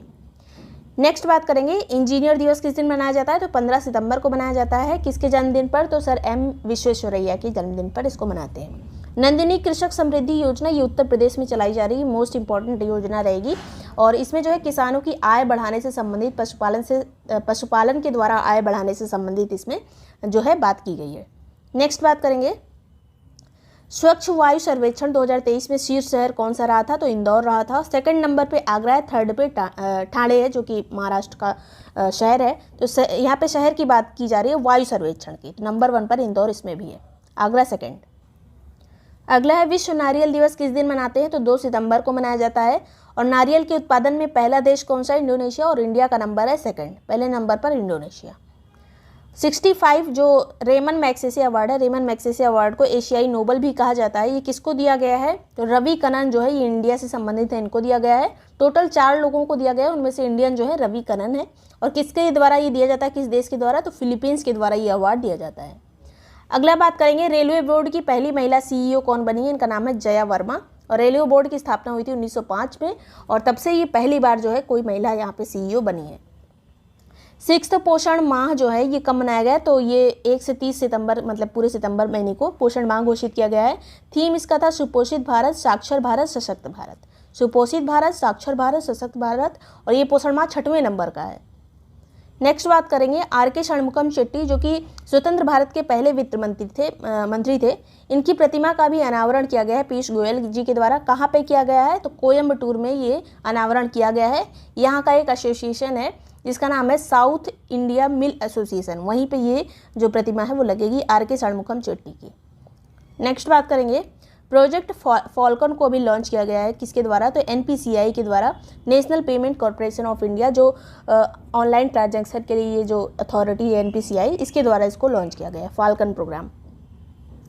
नेक्स्ट बात करेंगे, डायमंड लीग में नीरज चोपड़ा को कौन सा मेडल मिला? तो सेकंड नंबर पर ये रहे थे, सिल्वर मेडल इनको मिला था। PIB के प्रधान महानिदेशक नए कौन बने? तो इनका नाम है मनीष देसाई। राजेश मल्होत्रा के स्थान पर ये बने हैं मनीष देसाई, PIB के नए महानिदेशक। और PIB की स्थापना कब हुई थी? तो 1919 में हुई थी। पहले ये ब्रिटिश गवर्नमेंट के लिए काम करती थी, और अब जो है ये भारत सरकार के लिए काम करती है, मतलब न्यूज़ वगैरह के लिए। नेक्स्ट बात करेंगे, फिल्म इंस्टीट्यूट जो पुणे में है, इसके नए प्रेसिडेंट कौन बने? तो R माधवन बने हैं, वही जो 3 इडियट वाले, तनु वेड्स बनू वाले। नेक्स्ट बात करेंगे, ऑल इंडिया रेडियो और NSD की प्रधान महानिदेशक कौन बनी? तो इनका नाम है वसुधा गुप्ता। ऑल इंडिया रेडियो की प्रधान महानिदेशक वसुधा गुप्ता बनी है। सिंगापुर राष्ट्रपति का भी चुनाव हुआ, तो भारतीय मूल के राष्ट्रपति बने हैं। और ये बहुत इंपॉर्टेंट क्वेश्चन है, क्योंकि 2021 वाले पेपर में भी नए राष्ट्रपति से क्वेश्चन पूछे गए थे। तो ये जो है थर्मन शनमुगरन्नम जो है ये बने हैं सिंगापुर के नए राष्ट्रपति। नेक्स्ट बात करेंगे, गृह लक्ष्मी स्कीम कहाँ की है? तो ये कर्नाटक की स्कीम है, यहाँ के मुख्यमंत्री सिद्धारमैया। लेट्स मूव फॉरवर्ड, ये पुस्तक जो धर्मेंद्र प्रधान जी के द्वारा लॉन्च की गई है, ये किसके सहयोग से बनी है? तो NCERT और यूनेस्को ने मिलकर इसको बनाया, मतलब इसको पुस्तक को लिखा है। ये चीज़ें जो चीज़ें इसमें हैं उनके सहयोग से ये बनी है, और इसको लॉन्च धर्मेंद्र प्रधान ने किया था। और NCERT जो है इसको अब डीम्ड यूनिवर्सिटी का दर्जा भी मिल गया है। नेक्स्ट बात करेंगे, राष्ट्रीय हिंदी दिवस किस दिन मनाया जाता है? तो 14 सितंबर को मनाते हैं। 1949 में इसी दिन इसको, हिंदी को जो है हमारी राजकीय भाषा के रूप में स्वीकार किया गया था। हमारी कोई राष्ट्रीय भाषा नहीं कही जाती है, राजकीय भाषा कही जाती है। नेक्स्ट बात करेंगे, G20 का 21वां सदस्य कौन बना है? तो अफ्रीकी संघ बना है। अभी तक केवल 20 सदस्य थे, और अब जो है अफ्रीकी संघ भी इसमें शामिल हो गया है, जिसमें 55 देश हैं। तो अब इसको G21 नाम दिया जाएगा। 132वां डूरंड कप किसने जीता है? तो इसको मोहन बागान क्लब ने जीता है। ये कोलकाता का क्लब है, सबसे ज़्यादा बार डूरंड कप इसी ने जीता है, इसी क्लब ने। और इस बार हराया किसको है? तो ईस्ट बंगाल को इसने हराया है। डूरंड कप जो है फुटबॉल का कप है, 1881 में इसकी स्थापना हुई थी। नेक्स्ट बात करेंगे, पुरुष हॉकी 5 इयर्स जो एशिया कप है, इसमें विजेता कौन रहा? तो भारत विजेता रहा था, और हराया किसको? तो पाकिस्तान को। नेक्स्ट है यहाँ पर N वलारमथी का निधन हो गया है। ये कौन थी? तो इसरो की वैज्ञानिक थी, अभी रिसेंट में इनका निधन हुआ है। चंद्रयान 3 का भी ये हिस्सा रही थी, N वलारमथी। नेक्स्ट बात करेंगे, इटालियन ग्रैंड प्रिक्स 2023 के विजेता कौन रहे? तो इनका नाम है मैक्स वेस्टेपन, और सबसे ज़्यादा बात जो है ग्रैंड प्रिक्स इन्होंने ही जीती है। मून स्नाइपर किस देश का मिशन है? तो ये चंद्रमा से रिलेटेड मिशन है, जापान का ये मिशन है। जाक्सा इसकी जो स्पेस एजेंसी है उसके द्वारा इसको शुरू किया गया है। नेक्स्ट है यहाँ पर, देश की पहली सोलर सिटी कौन सी बनेगी? तो सांची बनेगी। सांची मध्य प्रदेश में, रायसेन जिले में। सांची का स्तूप भी यहीं पर स्थित है, तो पहली सोलर सिटी ये बनेगी। दुनिया की सबसे ऊंची नटराज मूर्ति कहाँ पर लगाई गई? तो नई दिल्ली में लगाई गई, भारत मंडपम में। आपने देखा भी होगा फोटो में, आगे जो है नटराज की मूर्ति लगी थी, 28 फीट की थी ये। नेक्स्ट बात करेंगे 53वें ISSF मतलब जो शूटिंग का वर्ल्ड चैंपियनशिप है, ये कहाँ पे इसका आयोजन किया गया था? तो बाकू में किया गया था, अजरबैजान की राजधानी है बाकू, और भारत का स्थान इसमें तीसरा रहा था। टोटल 14 पदक भारत ने जीते थे, इसमें से 6 गोल्ड थे। नेक्स्ट बात करेंगे फायर ऑन द गैंगेस और लाइफ एमंग द डेड इन बनारस। इस पुस्तक की लेखक कौन है? तो राधिका अयंगर है। देखिए जहाँ पे गंगा वगैरह आएगा या बनारस आएगा तो उसकी लेखक कौन है? राधिका अयंगर। भारत के पहले AI संचालित एंटी ड्रोन सिस्टम का नाम क्या है? तो AI पे संचालित ये ड्रोन है, इसका नाम है इंद्रजाल। 18वें पूर्वी एशिया सम्मेलन और 20वें भारत आसियान शिखर सम्मेलन का आयोजन कहाँ पे किया गया था? तो ये आयोजन किया गया था जकार्ता में, इंडोनेशिया में। भारत आसियान शिखर सम्मेलन भी यहीं पर हुआ था और 18वां जो पूर्वी एशिया सम्मेलन है उसका आयोजन भी एक साथ किया गया है। मुख्यमंत्री कामधेनु बीमा योजना की शुरुआत किसने की है? तो ये राजस्थान के द्वारा इसको किया गया है, जिसमें जो पशु हैं पशुओं पर भी बीमा की इसमें व्यवस्था की गई है। वन नेशन वन इलेक्शन पर एक समिति का गठन किया गया, इसके अध्यक्ष कौन है? तो रामनाथ कोविंद जो हमारे पूर्व राष्ट्रपति थे, ये इसके अध्यक्ष बने हैं। पिरोला क्या है? तो पिरोला जो है कोविड-19 का एक नया वेरिएंट है, पिरोला। अंतर्राष्ट्रीय साक्षरता दिवस जो है 8 सितंबर को मनाया जाता है और 2011 के अनुसार भारत की साक्षरता टोटल कितनी है? तो लगभग 74% है, 74 पॉइंट समथिंग है, लेकिन 74% याद रखिए। सलेम सागो को GI टैग अभी प्रदान किया गया, तो ये कहाँ का है, कहाँ से संबंधित है सलेम सागो? तो ये तमिलनाडु से संबंधित है, एक तरह का साबूदाना है ये। फीबा बास्केटबॉल वर्ल्ड कप विजेता कौन रहा? तो जर्मनी ने जीता है इसको, इस बास्केटबॉल जो वर्ल्ड कप है इसको जीता है। और किसको हराया जर्मनी ने? तो सर्बिया को हराया, उपविजेता सर्बिया रहा है। नेक्स्ट बात करेंगे भारत के C295, ये ट्रांसपोर्ट एयरक्राफ्ट खरीदा गया भारत के द्वारा, C295, और किससे खरीदा है भारत ने? तो स्पेन से। US ओपन 2023 में पुरुष एकल के विजेता कौन रहे? तो इनका नाम है नोवाक जोकोविच जो कि सर्बिया के हैं, और महिला एकल जीता है कोको गॉफ ने जो कि अमेरिका की हैं। दोनों का देश भी याद रखना है। शांति स्वरूप भटनागर पुरस्कार का संबंध किससे है? तो विज्ञान और प्रौद्योगिकी से। 12 लोगों को 2023 में इस बार दिया गया है और इसकी शुरुआत कब हुई थी? तो 1958 में इसकी शुरुआत हुई थी। विज्ञान प्रौद्योगिकी में दिया जाता है, याद रखेगा। सबके नाम नहीं याद रखने हैं किसको किसको मिला है। SAAF मतलब सैफ जो ट्रॉफी होती है अंडर 16 वाली, इसका विजेता कौन रहा? तो भारत रहा था। और किसको हराया था भारत ने? तो बांग्लादेश को हराया था। आयोजन किया गया था भूटान में। नेक्स्ट है अजीत निनान का निधन हो गया, ये कौन थे? तो ये प्रसिद्ध कार्टूनिस्ट थे। बंगस वैली फेस्टिवल कहाँ मनाया जाता है? तो जम्मू कश्मीर का फेस्टिवल है बंगस वैली। काला जीरा चावल को अभी GI टैग प्रदान किया गया है, तो कहाँ का ये है काला जीरा चावल? उड़ीसा का है और बेसिकली ये कोरापुट में इसका उत्पादन किया जाता है।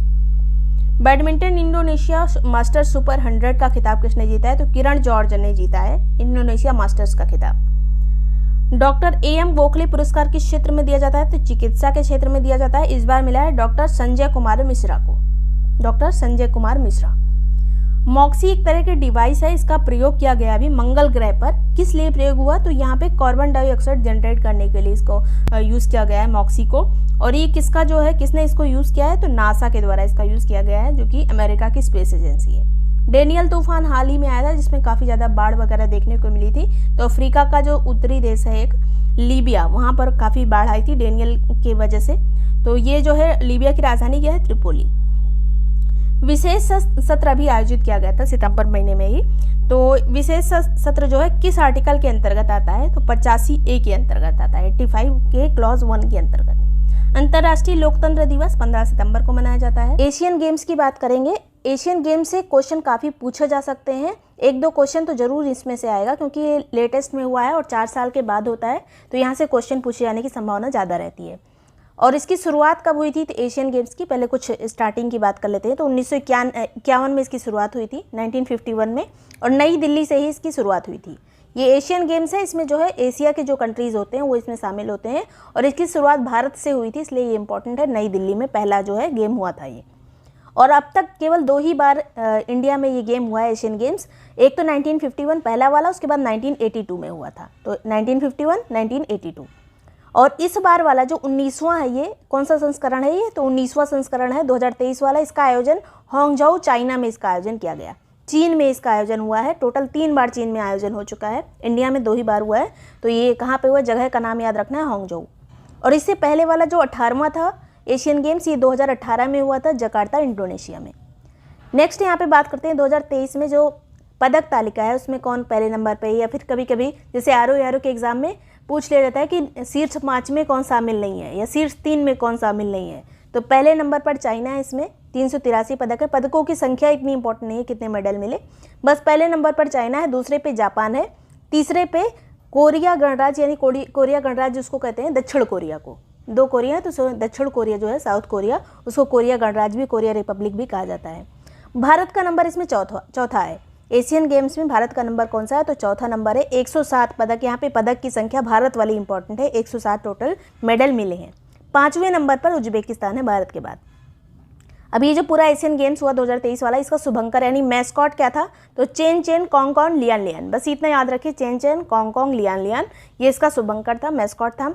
मोटो इसका था heart to heart at future, ये इसका मोटो है, हार्ट टू हर्ट याद रखिएगा। थीम सॉन्ग क्या इसका था, तो विद यू एंड मी इसका जो है थीम सॉन्ग था। अब भारत के बारे में जो क्वेश्चन पूछे जा सकते हैं, टोटल जो 107 मेडल मिले हैं भारत को, उसमें से 28 स्वर्ण है, 28 इसमें गोल्ड है। गोल्ड वाला पूछा जाता है ज़्यादा, कितने गोल्ड हैं, 28 गोल्ड है। उसके बाकी जो है 38 रजत है यानी सिल्वर है, 41 जो है ब्रॉन्ज है यानी कांस्य है, 28 वाला याद रखिएगा स्वर्ण है। अब जो है भारत ने सर्वाधिक पदक किस क्षेत्र में जीते हैं, तो एथलेटिक्स में सबसे ज़्यादा पदक, सबसे ज़्यादा मेडल मिले हैं हमें, 29 टोटल मेडल मिले हैं, जिसमें से 6 गोल्ड है। 29 टोटल जो मेडल मिले हैं हमें एथलेटिक्स में सबसे ज़्यादा, और इसमें से 6 गोल्ड हैं। और अगर पूछा जाए कि गोल्ड किस में सबसे ज़्यादा मिले हैं, तो टोटल तो एथलेटिक्स में मिले हैं 29, लेकिन गोल्ड सबसे ज़्यादा निशानेबाजी यानी शूटिंग में मिले हैं। यहाँ पर 7 गोल्ड मिले हैं। एथलेटिक्स में केवल 6 गोल्ड मिले थे, और निशानेबाजी में, शूटिंग में 7 गोल्ड मिले हैं, और टोटल 22 पदक मिले हैं।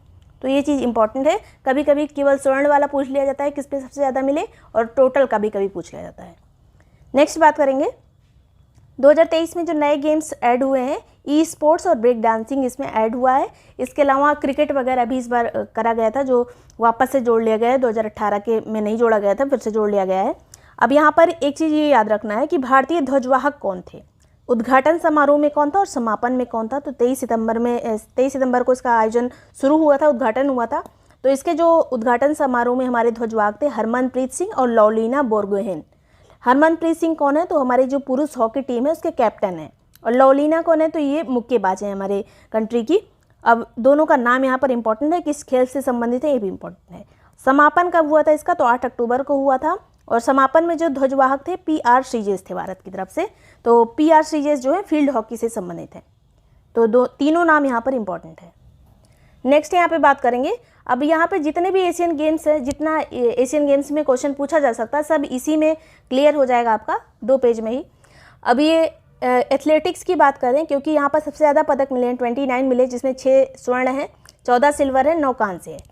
अब इसमें किसको किसको गोल्ड मिला, सिर्फ गोल्ड वाला थोड़ा बहुत याद रखना है। सबसे ज़्यादा इंपॉर्टेंट नाम इसमें नीरज चोपड़ा और अनु रानी का है। नीरज चोपड़ा तो सबको याद रहता है, जेवलिन थ्रो में इनको गोल्ड मिला है, जो भाला फेंक में, और हमेशा इनको गोल्ड ही मिलता है नीरज चोपड़ा को ज़्यादातर, और जेवलिन थ्रो में ही अन्नू रानी को भी गोल्ड मिला है। तो दोनों का नाम इंपॉर्टेंट है, या इस तरह से पूछा जा सकता है कि अन्नू रानी किस खेल से संबंधित है, तो जेवलिन थ्रो से संबंधित है। इसके अलावा पारुल चौधरी को भी गोल्ड मिला है एथलेटिक्स में, किसमें, तो 5000 मीटर रेस में मिला है। तेजिंदर पाल सिंह तूर को शॉर्टपुट में गोल्ड मिला है।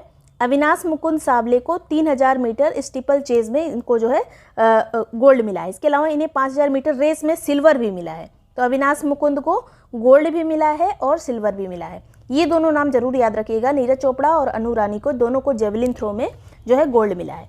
ये हो गई एथलेटिक्स की बात। अब शूटिंग में एशियन गेम्स में 22 पदक जो हमने बात की थी, टोटल 22 पदक मिले हैं, जिसमें से 7 स्वर्ण है, सर्वाधिक स्वर्ण जो है शूटिंग में मिले हैं, 9 सिल्वर 6 कांस्य। अब इसमें जो 7 स्वर्ण मिले हैं, इनमें से 2 व्यक्तिगत श्रेणी में, 5 टीम वाली श्रेणी में है। 2 व्यक्तिगत वाले नाम ज़्यादा इंपॉर्टेंट है, कौन कौन से, सिफ्त कौर समरा, इनको जो है 500 मीटर पिस्टल में मिला है, और पलक गुलिया, सिफ्त कौर समरा और पलक गुलिया पूछा जा सकता है किससे संबंधित है, तो ये दोनों लोग जो है शूटिंग से संबंधित है। अब 5 टीम के क्षेत्र में, मतलब टीम से जो लोगों ने खेला था, 5 टीम भी जीती थी जिसको स्वर्ण मिला था। तो टीम इवेंट में 2 ही नाम इंपॉर्टेंट है ज़्यादा, जिनको 4-4 मेडल मिले हैं। ये दोनों नाम कौन कौन से हैं, तो ईशा सिंह तोमर और ऐश्वर्य प्रताप सिंह। इनको जो है ईशा सिंह तोमर को 1 गोल्ड और 3 सिल्वर मिला है। ऐश्वर्य प्रताप सिंह को देखिए दोनों के नाम पे सा है, ईशा और ऐश्वर्य, किस खेल से संबंधित है? तो शूटिंग से संबंधित है। सर्वाधिक पदक इनको मिले हैं। इनको 1 गोल्ड और 4 सिल्वर मिला है। इनको 2 गोल्ड 1 सिल्वर 1 कांस्य, दोनों को मतलब 4-4 पदक टोटल मिला लिया जाए तो 4-4 पदक इनको मिले हैं सर्वाधिक। दोनों शूटिंग से संबंधित हैं। नेक्स्ट बात करेंगे बैडमिंटन की। तो बैडमिंटन में जो है 3 टोटल मेडल मिले हैं, जिसमें से 1 गोल्ड 1 सिल्वर 1 कांस्य है। अब ये जो 1 गोल्ड मिला है किसको मिला है? तो एक जोड़ी को मिला है, सात्विक साईराज और चिराग शेट्टी की जोड़ी को। अब सात्विक साईराज और चिराग शेट्टी नाम काफ़ी फेमस हो गया है, ये नाम याद रखिएगा। बहुत ये लोग मतलब हर खेल में गोल्ड जीत रहे हैं। इसके अलावा एशियन गेम्स में बैडमिंटन में ये पहली बार गोल्ड मिला है भारत को। एशियन गेम्स में पहला गोल्ड मेडल है बैडमिंटन के क्षेत्र में, जो कि सात्विक साईराज और चिराग शेट्टी की जोड़ी ने जीता है। नेक्स्ट बात करेंगे, टेनिस में 2 पदक मिले हैं, 1 गोल्ड है 1 सिल्वर है। अब ये गोल्ड किसने जीता है? तो रोहन बोपन्ना और ऋतुजा भोसले की जोड़ी ने। ये जोड़ी जो है इसको एक ही माना जाता है, अगर जोड़ी रहती है तो रोहन बोपन्ना और ऋतुजा भोसले को गोल्ड मिला है टेनिस के क्षेत्र में। और यहाँ पर जो हमने देखा था बैडमिंटन वाले में, यहाँ पर किस जोड़ी को मिला है? तो सात्विक साईराज रेड्डी और चिराग शेट्टी को। नेक्स्ट यहाँ पर क्रिकेट की बात करेंगे तो 2 पदक मिले, दोनों गोल्ड हैं। यहाँ पर वुमेन्स टीम ने भी गोल्ड जीता और मेंस टीम ने भी गोल्ड जीता है, तो ये इतना याद रखिएगा बस। फील्ड हॉकी में 2 पदक मिले हैं, 1 गोल्ड है 1 कांस्य है। 1 गोल्ड जो है मेंस टीम ने जीता है और कांस्य यानी ब्रॉन्ज जो है वो वुमेन्स टीम ने जीता है। हॉकी में याद रखिएगा गोल्ड जो है मेंस टीम को मिला है। फिर रेसलिंग की बात करें तो रेसलिंग में टोटल 6 पदक मिले हैं। और एक चीज़ याद रखिएगा कि रेसलिंग में एक भी गोल्ड नहीं मिला है। रेसलिंग में एक भी गोल्ड नहीं मिला है, 1 सिल्वर 5 कांस्य मिला है। लेकिन यहाँ पर सिल्वर वाला क्वेश्चन इंपॉर्टेंट हो जाता है। यहाँ पर सिर्फ उतनी चीज़ें लिखी हैं जितनी एग्जाम में पूछी जा सकती हैं। तो 1 सिल्वर जो मिला है वो दीपक पुनिया को मिला है। पूछा जा सकता है कि दीपक पुनिया ने कौन सा पदक जीता है एशियन गेम्स में, तो गोल्ड भी दिया रहेगा उसमें, लेकिन इन्होंने सिल्वर जीता है। एक यही नाम ज़्यादा पॉपुलर हुआ है।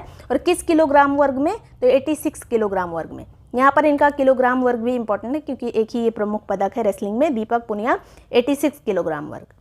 फिर गोल्फ की बात करें तो 1 पदक मिला है टोटल और 1 गोल्ड ही मिला है। किसको मिला है? अदिति अशोक को।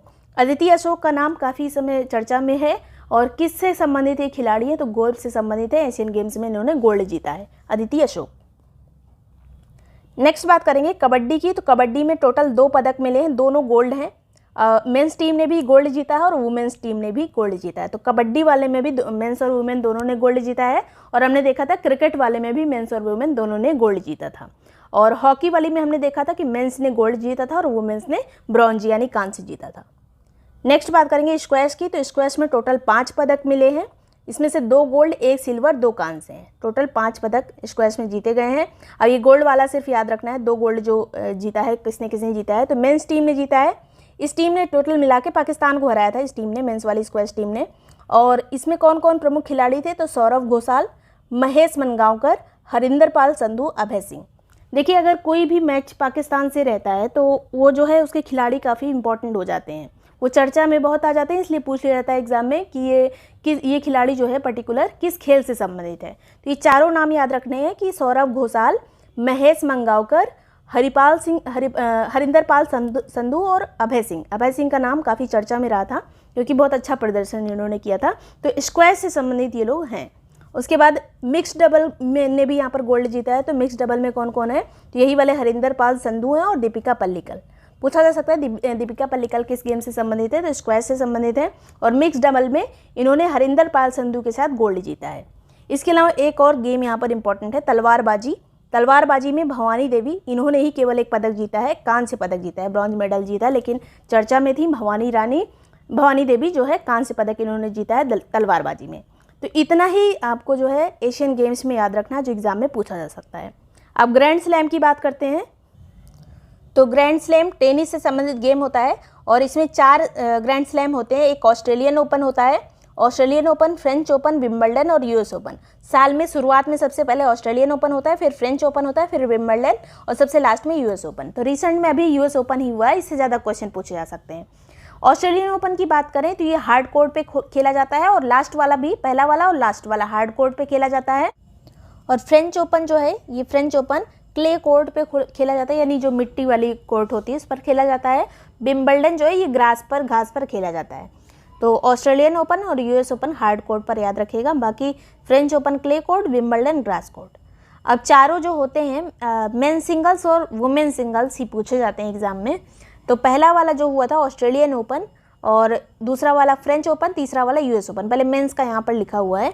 तो यहाँ पे याद रखिएगा कि इन तीनों में जो है नोवाक जोकोविच है, ऑस्ट्रेलियन ओपन, फ्रेंच ओपन और यूएस ओपन, केवल एक में अलग है, वही याद रखना है, बाकी सब में नोवाक जोकोविच है। विंबलडन में जो यूएस ओपन के पहले होता है उसमें कार्लोस अल्काराज जीते थे और ये स्पेन के खिलाड़ी हैं कार्लोस अल्काराज, और नोवाक जोकोविच सर्बिया के हैं। कंट्री का नाम भी पूछ लिया जाता है कभी कभी मैचिंग वगैरह में, तो नोवाक जोकोविच सर्बिया के हैं जो कि 3 इस बार जीते हैं, 3 जो ओपन हुए थे, जो टोटल ग्रैंड स्लैम हुए थे, ऑस्ट्रेलियन, फ्रेंच और यूएस। विंबलडन में कार्लोस अल्काराज स्पेन के।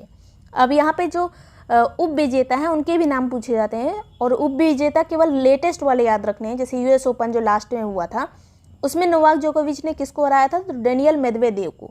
और डेनियल मेदवेदेव जो है कहाँ के खिलाड़ी हैं, तो ये रूस के खिलाड़ी हैं। डेनियल मेदवेदेव रशिया के खिलाड़ी हैं, ये यूएस ओपन में उप विजेता रहे थे, रनर अप रहे थे। तो ये हो गया मेंस वाला। मेंस वाले में एक ही नाम याद रखना है, देख लिया आपने, ये नोवाक जोकोविच, और विंबलडन में कार्लोस अल्काराज। अब वुमेन सिंगल्स देख लेते हैं, तो यहाँ पे भी चारों लिखा हुआ है, ऑस्ट्रेलियन, फ्रेंच, विंबलडन और यूएस ओपन। यहाँ पर पहला वाला देखिए, ऑस्ट्रेलियन ओपन में आर्याना साबालेंका जीती थी, जो कि बेलारूस की थी। सबसे पहले वाले में आर्याना साबालेंका। उसके बाद फ्रेंच में कौन जीती, फ्रेंच ओपन में ईगा स्विटेक। ईगा स्विटेक कहाँ की हैं, तो पोलैंड की हैं ईगा स्विटेक। पहले आर्याना फिर ईगा। फिर विंबलडन में देखिए मार्केटा वोंड्रुसोवा। मार्केटा वोंड्रुसोवा कहाँ की है, चेक रिपब्लिक की, चेक गणराज्य की है मार्केटा। फिर यूएस ओपन सबसे ज़्यादा इंपॉर्टेंट है, यहाँ पे कौन जीती है, कोको गफ, जो कि अमेरिका की है। कोको गफ अमेरिका की, सबसे ज़्यादा इंपॉर्टेंट यूएस ओपन ही रहेगा, कोको गफ अमेरिका की। और कोको गफ ने किसको हराया है, तो आर्याना साबालेंका को, जो ऑस्ट्रेलियन ओपन में जीती थी बेलारूस की खिलाड़ी आर्याना साबालेंका, वही यहाँ पर रनर अप रही थी यूएस ओपन में। और विजेता कौन रही थी, कोको गफ, अमेरिका की है खिलाड़ी, ये कंट्री का नाम भी याद रखिएगा। नेक्स्ट यहाँ पे बात करेंगे हॉकी वर्ल्ड कप 2023 की। इसमें विजेता कौन रहा था, तो जर्मनी इसमें विजेता रहा था, और उप विजेता रहा था बेल्जियम। आयोजन इंडिया में हुआ था, उड़ीसा में। बस विजेता याद रखना है यहाँ पर जर्मनी, और उप विजेता बेल्जियम। नेक्स्ट बात करेंगे यहाँ पर एशिया कप 2023। अब ये एशिया कप जो है ये क्रिकेट से संबंधित है। पूरा इस तरह से लिख के नहीं आता है कि एशिया कप किससे संबंधित है, सीधे सीधे आपसे क्वेश्चन पूछा जाता है कि एशिया कप में विजेता कौन रहा या फिर रनर अप कौन रहा। अभी हमने देखा था सबसे पहले वो एशियन गेम्स थे, अब एशियन गेम्स पूछा जाएगा तो उसमें एशियन गेम्स ही लिखा रहेगा। एशिया कप पूछा जाएगा तो एशिया कप ही लिखा रहेगा, इसमें कंफ्यूज ना होइएगा। तो एशिया कप जो है इसमें विजेता भारत रहा है। एशिया कप में विजेता जो क्रिकेट वाला था इसमें भारत रहा है, अभी रिसेंट में ही जो मैच हुआ था। उसके बाद उप विजेता कौन रहा है, तो श्रीलंका इसमें उप विजेता रहा है, रनर अप रहा है। फिर आईसीसी विश्व टेस्ट चैंपियनशिप 2023, इसमें विजेता कौन रहा था, विश्व टेस्ट चैंपियनशिप में तो ऑस्ट्रेलिया इसमें विजेता रहा था। और मतलब देखा, अगर आपने मैच देखते होंगे तो आपको पता ही होगा। उप विजेता कौन रहा था, तो भारत रहा था, इसमें हार गया था भारत ऑस्ट्रेलिया से, ये वाला मैच टेस्ट मैच जो था। नेक्स्ट बात करेंगे एशियन रेसलिंग चैंपियनशिप 2023, ये जो है इसमें पहला नंबर किसका रहा, तो कजाकिस्तान, इसमें 20 मेडल कजाकिस्तान ने जीते हैं। रैंकिंग है ये, रैंक में पहले नंबर पर कौन रहा, कजाकिस्तान। सेकंड पे कौन रहा, तो सेकंड पे जापान रहा। रेसलिंग चैंपियनशिप में पहले नंबर पर कजाकिस्तान। भारत का नंबर इसमें 14वां नंबर था। एशियन रेसलिंग चैंपियनशिप में भारत कौन से नंबर पर था, तो 14वें नंबर पर था। टोटल 14 ही मेडल मिले थे और इसमें एक गोल्ड मेडल मिला है। ये एक गोल्ड किसको मिला है, तो अमन शेहरावत को। ये नाम याद रखिएगा, किससे संबंधित है, अमन शेहरावत, तो रेसलिंग से संबंधित है। एशियन रेसलिंग चैंपियनशिप जो हुई उसमें एकमात्र गोल्ड इन्होंने जीता है, अमन शेहरावत ने। और ये जो है इसका आयोजन कहाँ पे किया गया था, ये एशियन रेसलिंग चैंपियनशिप का, तो ये कजाकिस्तान में किया गया था। और कौन नंबर 1 पे रहा, तो कजाकिस्तान ही नंबर 1 पर रहा। नेक्स्ट बात करेंगे वुमेन्स वर्ल्ड बॉक्सिंग चैंपियनशिप 2023, इसका आयोजन कहाँ पे किया गया था, तो भारत में इसका आयोजन किया गया। वुमेन वर्ल्ड बॉक्सिंग चैंपियनशिप का आयोजन कहाँ पे हुआ, भारत में हुआ। और पहले नंबर पर कौन रहा, तो भारत ही पहले नंबर पर रहा। सेकंड पे चाइना रहा। पहले नंबर पर भारत, आयोजन भी भारत, और सेकंड पे चाइना। भारत को टोटल 4 गोल्ड इसमें मिले हैं। किसने किसने गोल्ड जीता है वुमेन बॉक्सिंग में, तो नीतू घंगास, निखत जरीन, लवलीना बोरगोहेन और स्वीटी बोरा। ये चारों नाम एकदम रटे होनी चाहिए, पूछा जा सकता है किससे संबंधित हैं, तो रितु घंगास, निखत जरीन, लवलीना बोरगोहेन, स्वीटी बोरा, दोनों ने चारों लोगों ने जो वर्ल्ड बॉक्सिंग चैंपियनशिप थी इसमें गोल्ड जीता है, मुक्केबाजी से संबंधित है। नेक्स्ट यहाँ पे बात करेंगे एशियाई एथलेटिक्स चैंपियनशिप 2023, ये एथलेटिक्स वाली है, एशियाई एथलेटिक्स चैंपियनशिप। इसका आयोजन बैंकॉक थाईलैंड में किया गया। एथलेटिक्स का आयोजन जो है कहाँ पे किया गया, तो बैंकॉक थाईलैंड में इसका आयोजन किया गया। पहले नंबर पर एथलेटिक्स में कौन रहा, तो जापान पहले नंबर पर रहा, दूसरे पे चाइना रहा, तीसरे पे भारत रहा। एशियाई एथलेटिक्स में भारत का नंबर तीसरा है। इसमें इंडिया को 27 मेडल मिले, जिसमें 6 गोल्ड हैं, 12 सिल्वर और 9 कांस्य। यहाँ पर मेडल की संख्या इंपॉर्टेंट है। एशियाई एथलेटिक्स चैंपियनशिप में भारत को कितने मेडल मिले हैं टोटल, तो 27 मेडल मिले हैं। नेक्स्ट बात करेंगे सबसे तेज बैडमिंटन हिट का गिनीज रिकॉर्ड किसने बनाया है, तो सबसे तेज हिट का सात्विक साईराज रेड्डी ने बनाया, जो कि बहुत ज़्यादा चर्चा में है अभी, तो इन्होंने बनाया ये गिनीज वर्ल्ड रिकॉर्ड। नेक्स्ट बात करेंगे वर्ल्ड एथलेटिक्स चैंपियनशिप 2023। ये वर्ल्ड एथलेटिक्स है, अभी जो हमने देखा था वो एशिया वाला एथलेटिक्स था।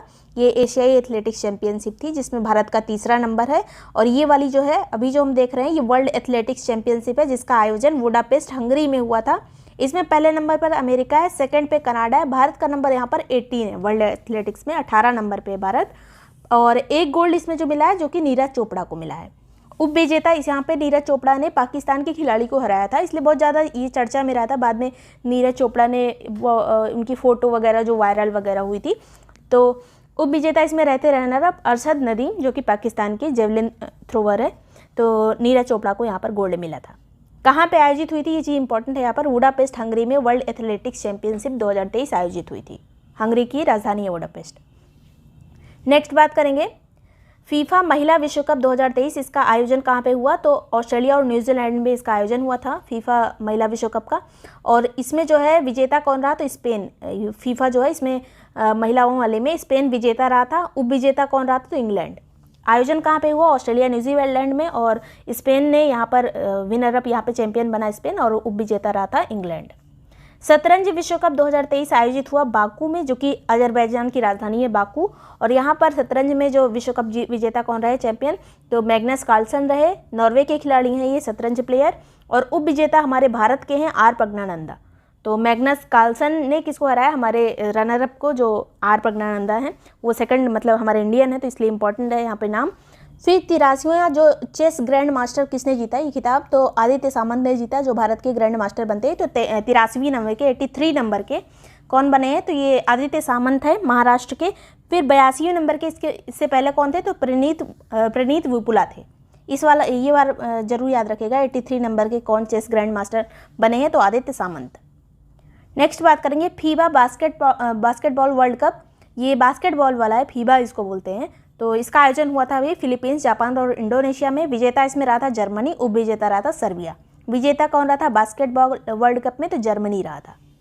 अगला यहाँ पे बात करेंगे सैफ 2023 जो ये चैंपियनशिप होती है, इसका आयोजन जो है भारत में किया गया, और भारत जो है इसमें विजेता रहा। 9वीं बार भारत इसमें विजेता रहा। अक्सर हर बार ही भारत ही जीतता है सैफ में। और उप विजेता कौन रहा, तो उप विजेता रहा कुवैत। और बेस्ट प्लेयर इसमें हमारे जो फुटबॉलर हैं सुनील छेत्री जो हैं बेस्ट प्लेयर इसमें बने। नेक्स्ट बात करेंगे एशियाई कबड्डी चैंपियनशिप हुई, और इसका आयोजन किया गया दक्षिण कोरिया में कबड्डी चैंपियनशिप का। इसमें विजेता रहा भारत। 8वीं बार लगातार कबड्डी चैंपियनशिप में एशियाई कबड्डी में भारत विजेता रहा है। उप विजेता इसमें रहा था ईरान। एशियाई कबड्डी का आयोजन कहाँ पे हुआ, दक्षिण कोरिया में। विजेता भारत और उप विजेता ईरान। नेक्स्ट बात करेंगे विश्व पैरा एथलीट चैंपियनशिप, ये 2023 वाली। ये कहाँ पे इसका आयोजन हुआ, तो फ्रांस में इसका आयोजन हुआ पैरा एथलीट्स चैंपियनशिप का। पहले नंबर पर यहाँ पर चाइना रहा। भारत का नंबर 19वां था इसमें, और टोटल जो है मेडल मिले 10 मेडल मिले थे, जिसमें से 3 गोल्ड थे। अब जो 3 गोल्ड थे इसमें पैरा एथलेटिक्स चैंपियनशिप में, वो किसको मिले, तो सुमित अंतिल को, अजीत सिंह को, इन दोनों लोग को जेवलिन थ्रोवर में मिले थे, सुमित अंतिल और अजीत सिंह। इसके अलावा शॉटपुट में मिला है सचिन सर्जेराव खिलारी, इनका पूरा नाम है सचिन सर्जेराव खिलारी को जो है शॉटपुट में मिला है। तो ये दोनों नाम यहाँ पर जेवलिन थ्रोवर वाले अक्सर पूछ लिए जाते हैं, सुमित अंतिल और अजीत सिंह, पैरा एथलीट्स हैं दोनों लोग। नेक्स्ट बात करेंगे दिलीप ट्रॉफी 2023 क्रिकेट की ट्रॉफी है। विजेता कौन रहा, तो साउथ जोन इसका विजेता रहा। उप विजेता मतलब ये टीम बनती है साउथ जोन वेस्ट जोन, तो इसमें उप विजेता कौन रहा, रनर अप वेस्ट जोन। विजेता कौन रहा, साउथ जोन। दिलीप ट्रॉफी का विजेता साउथ जोन है। फिर संतोष ट्रॉफी का विजेता कौन है, तो विजेता है इसका कर्नाटक। संतोष ट्रॉफी जीती है कर्नाटक ने। किसको हराया कर्नाटक ने, तो मेघालय को हराया है। बेस्ट प्लेयर इसमें रहे थे रॉबिन यादव। ये इतना इंपॉर्टेंट नहीं है, बस ये याद है रखना चाहिए कि कौन विजेता रहा, तो कर्नाटक, उप विजेता मेघालय। नेक्स्ट बात करेंगे स्विस ओपन 2023, बैडमिंटन का टूर्नामेंट है और इसमें जो है मेन सिंगल किसने जीता है, तो कोकी वातानाओ ने, जो कि जापान के खिलाड़ी हैं। और डबल्स किसने जीता है, तो डबल्स वाला इसमें ज़्यादा इंपॉर्टेंट है स्विस ओपन में, जो कि सात्विक साईराज रेड्डी और जो चिराग शेट्टी हैं, दोनों लोगों की जोड़ी जो है डबल्स वाली, इन्होंने जीता है जो है डबल्स का जो खिताब है स्विस ओपन का वो। स्पेन मास्टर्स 2023, ये मेन सिंगल में किसने जीता है, तो केंटा निशिमोटो को ने जीता है, ये जापान की खिलाड़ी। और वुमेन सिंगल जीता है जॉर्जिया मरिस्का ने, इंडोनेशिया की खिलाड़ी। यहाँ पे एक चीज़ ये याद रखेगा कि ये जो सात्विक साईराज रेड्डी और चिराग शेट्टी की जोड़ी, इन्होंने स्विस ओपन जीता है। और यहाँ पर स्पेन मास्टर्स की बात की जा रही है। यहाँ पर मेन सिंगल देखा हमने केंटा निशिमोटो और वुमेन सिंगल जॉर्जिया मरिस्का, जो कि इंडोनेशिया की हैं। आगे बात करेंगे पुरुष T20 मैच में पहली महिला एम्पायर कौन बनी है, तो पहली महिला एम्पायर बनी है किम कॉटन, न्यूजीलैंड की हैं ये किम कॉटन। ये बनी है पहली महिला एम्पायर जो पुरुषों का जो T20 मैच था उसमें। IPL 2023 कौन जीता है, तो विजेता जो है चेन्नई सुपर किंग 5वीं बार बना है। उप विजेता बना है गुजरात टाइटंस, गुजरात मतलब चेन्नई ने गुजरात को हराया था। फिर बॉर्डर गावस्कर ट्रॉफी जो होती है, ये बॉर्डर गावस्कर ट्रॉफी जो है भारत और ऑस्ट्रेलिया के बीच में मैच होता है, टेस्ट मैच, उसी को बोलते हैं। तो इसमें विजेता रहा था भारत, ऑस्ट्रेलिया को हराया था भारत ने, 2-1 से टेस्ट मैच हुआ था। इसके बाद एक वनडे मैच भी हुआ था, इस सीरीज़ में ऑस्ट्रेलिया जीता था। जो बॉर्डर गावस्कर वाला टेस्ट मैच था इसमें भारत जीता था, ये याद रखिएगा। नेक्स्ट ईरानी कप 2023, ये ग्वालियर में आयोजित किया गया था। विजेता यहाँ पर रेस्ट ऑफ इंडिया, जो शेष भारत की एक टीम होती है, तो रेस्ट ऑफ इंडिया इसमें विजेता रहा था। और उप विजेता यानी रनर अप मध्य प्रदेश रहा था। और इसका आयोजन भी मध्य प्रदेश में ग्वालियर में हुआ था ईरानी कप का। और विजेता यहाँ पे याद रखिएगा रेस्ट ऑफ इंडिया, उप विजेता मध्य प्रदेश। फिर नेक्स्ट बात करेंगे ICC महिला अंडर 19 T20 विश्व कप 2023, इसका आयोजन कहाँ पे किया गया था, अंडर 19 वाला T20 विश्व कप है, याद रखिएगा। आयोजन दक्षिण अफ्रीका में हुआ। विजेता इसका भारत रहा था, उप विजेता इंग्लैंड रहा था। विजेता भारत, उप विजेता इंग्लैंड। फिर विश्व ब्लिट्ज शतरंज चैंपियनशिप 2023, इसका आयोजन कजाकिस्तान में हुआ था। शतरंज की चैंपियनशिप है ये, ब्लिट्ज शतरंज चैंपियनशिप, विजेता कजाकिस्तान। और इसके अलावा इसी आयोजन में कोनेरू हम्पी ने सिल्वर जीता था। ये इंपॉर्टेंट हो जाता है कि ब्लिट्ज शतरंज चैंपियनशिप में किसने सिल्वर जीता था, तो कोनेरू हम्पी ने। या फिर कोनेरू हम्पी किस खेल से संबंधित है, तो शतरंज से।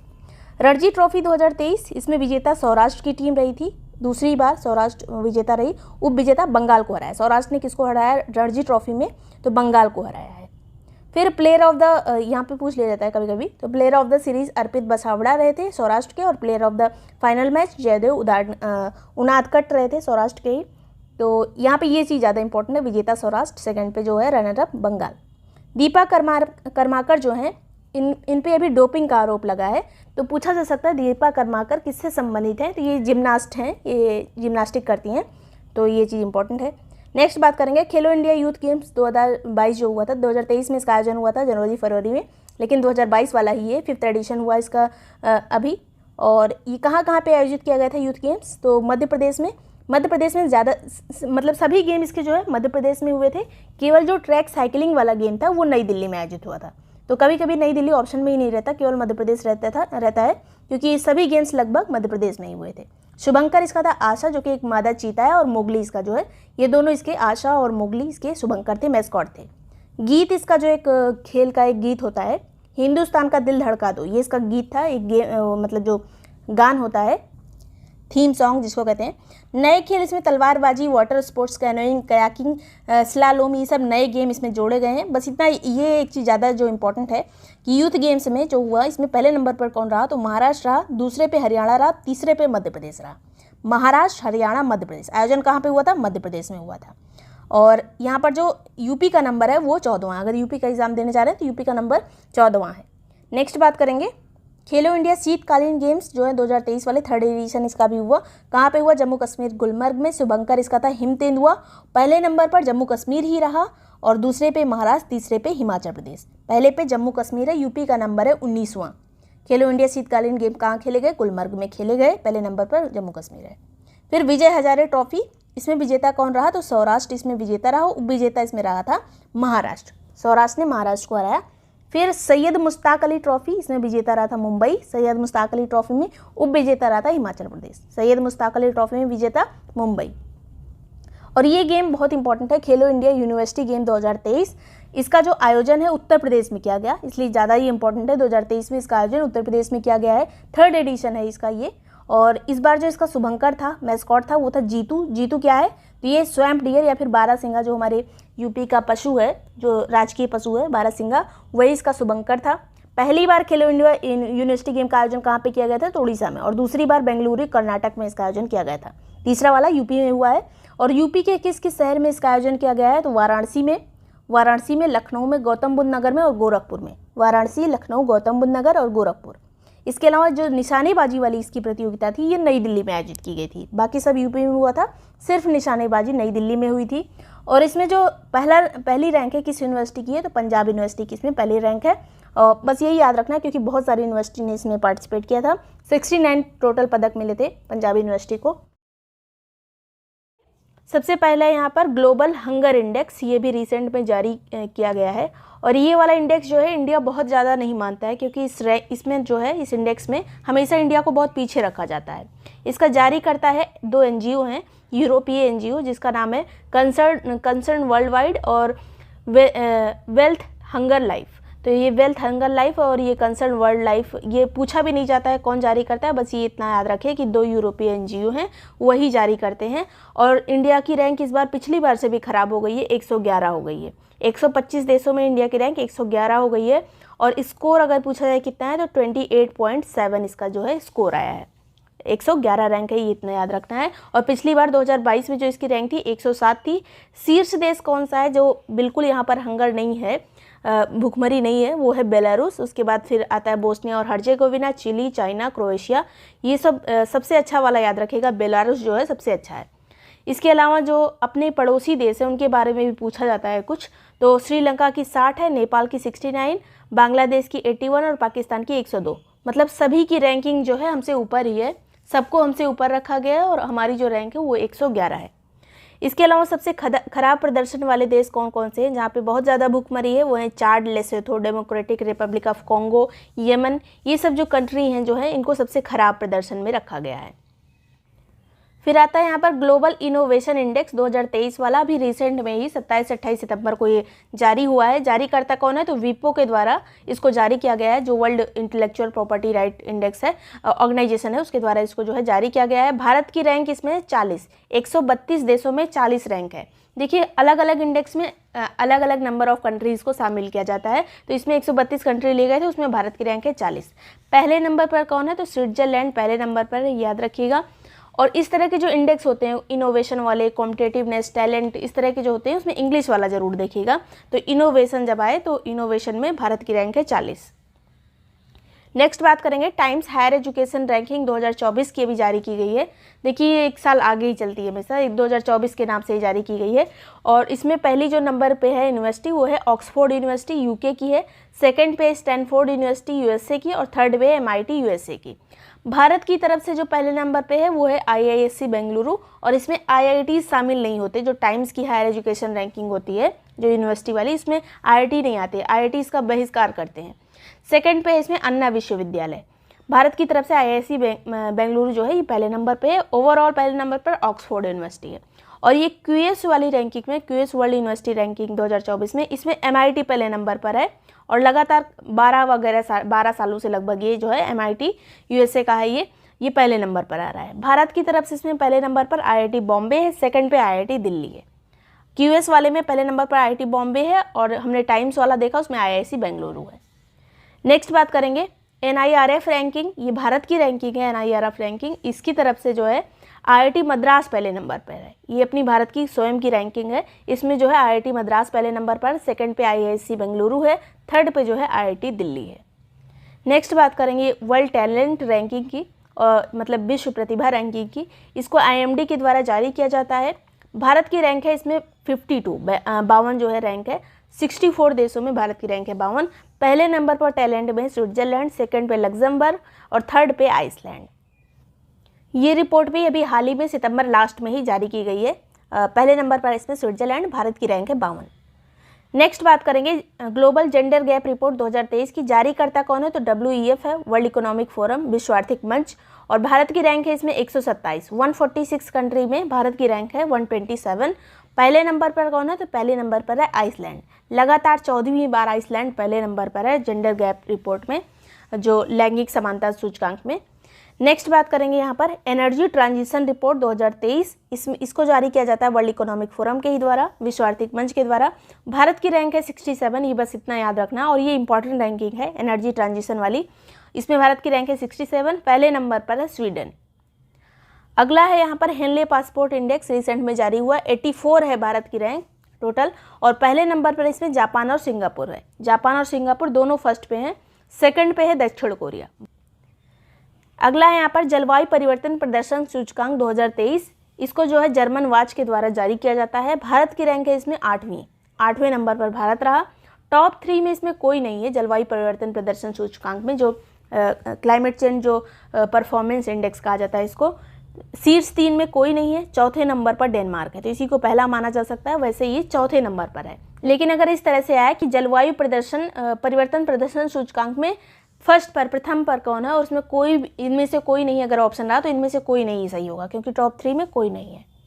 नेक्स्ट बात करेंगे वर्ल्ड हैप्पीनेस इंडेक्स 2023 की जारीकर्ता कौन है, तो संयुक्त राष्ट्र सतत विकास समाधान नेटवर्क इसका जारी करता है। भारत की रैंक इसमें 126 है, और इसी से एक बाद एक रैंक, मतलब 127 रैंक किसमें भारत की, तो जेंडर गैप में, 126 किसमें, हैप्पीनेस में। और कितने देशों में है ये, तो 136 देशों में 126 रैंक है। पहले नंबर पर इसमें फिनलैंड है, दूसरे नंबर पर डेनमार्क है, और तीसरे नंबर पर आइसलैंड है। पहले नंबर पर यहाँ पर फिनलैंड है।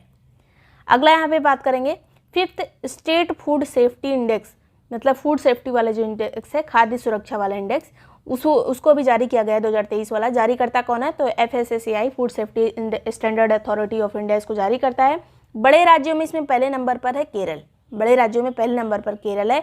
छोटे राज्यों में पहले नंबर पर गोवा है, और ये जो यूनियन टेरिटरीज हैं, केंद्र शासित प्रदेश हैं, उसमें पहले नंबर पर जम्मू और कश्मीर है। ये तीनों यहाँ पे याद रहना चाहिए, बड़े राज्यों में केरल, छोटे राज्यों में गोवा, और यूटीज़ में जम्मू कश्मीर। अगला यहाँ पे बात करेंगे वर्ल्ड प्रेस फ्रीडम इंडेक्स 2023 की। जारीकर्ता कौन है, तो रिपोर्टर्स विदाउट बॉर्डर्स के द्वारा इसको जारी किया जाता है। टोटल 180 देशों में भारत की रैंक है 161 भारत की रैंक है। पहले नंबर पर नॉर्वे है, प्रेस फ्रीडम में पहले नंबर पर है नॉर्वे। लॉजिस्टिक परफॉर्मेंस इंडेक्स 2023 में, लॉजिस्टिक क्या होता है, तो कोई प्रोडक्ट जहाँ से उत्पादित हो रहा है उसके बाद लास्ट तक जहाँ पे पहुँचता है, उसके बीच में जो उसका जो प्रोसेस होता है, जैसे कोल्ड स्टोरेज में इसको रखा जाता है, ट्रांसपोर्टेशन कैसा है, रोड जहाँ से जा रहा है उसमें कितना टाइम लग रहा है, तो उसको सुधार को लॉजिस्टिक परफॉर्मेंस कहा जाता है। जारी करता है इसका है वर्ल्ड बैंक, और भारत की रैंक है इसमें 38, भारत की रैंक है 38 139 कंट्री में। और लॉजिस्टिक की बात अभी बहुत ज़्यादा हो रही है, इस पर बहुत फोकस किया जा रहा है इंडिया में, तो ये याद रखिएगा 38 है भारत की रैंक 139 कंट्रीज़ में। पहले नंबर पर इसमें सिंगापुर है। अगला है यहाँ पर निर्यात तैयारी सूचकांक, यानी एक्सपोर्ट प्रिपेयर्डनेस इंडेक्स में। जारी करता है इसको कौन है, तो नीति आयोग इसको जारी करता है। हमारे जो इंडियन स्टेट्स हैं उसके लिए ये सूचकांक बनाया गया है, निर्यात तैयारी सूचकांक।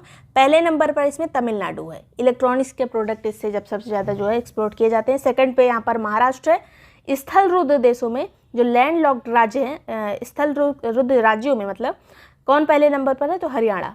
स्थल रुद्ध में हरियाणा पहले नंबर पर है, ओवरऑल में तमिलनाडु पहले नंबर पर है।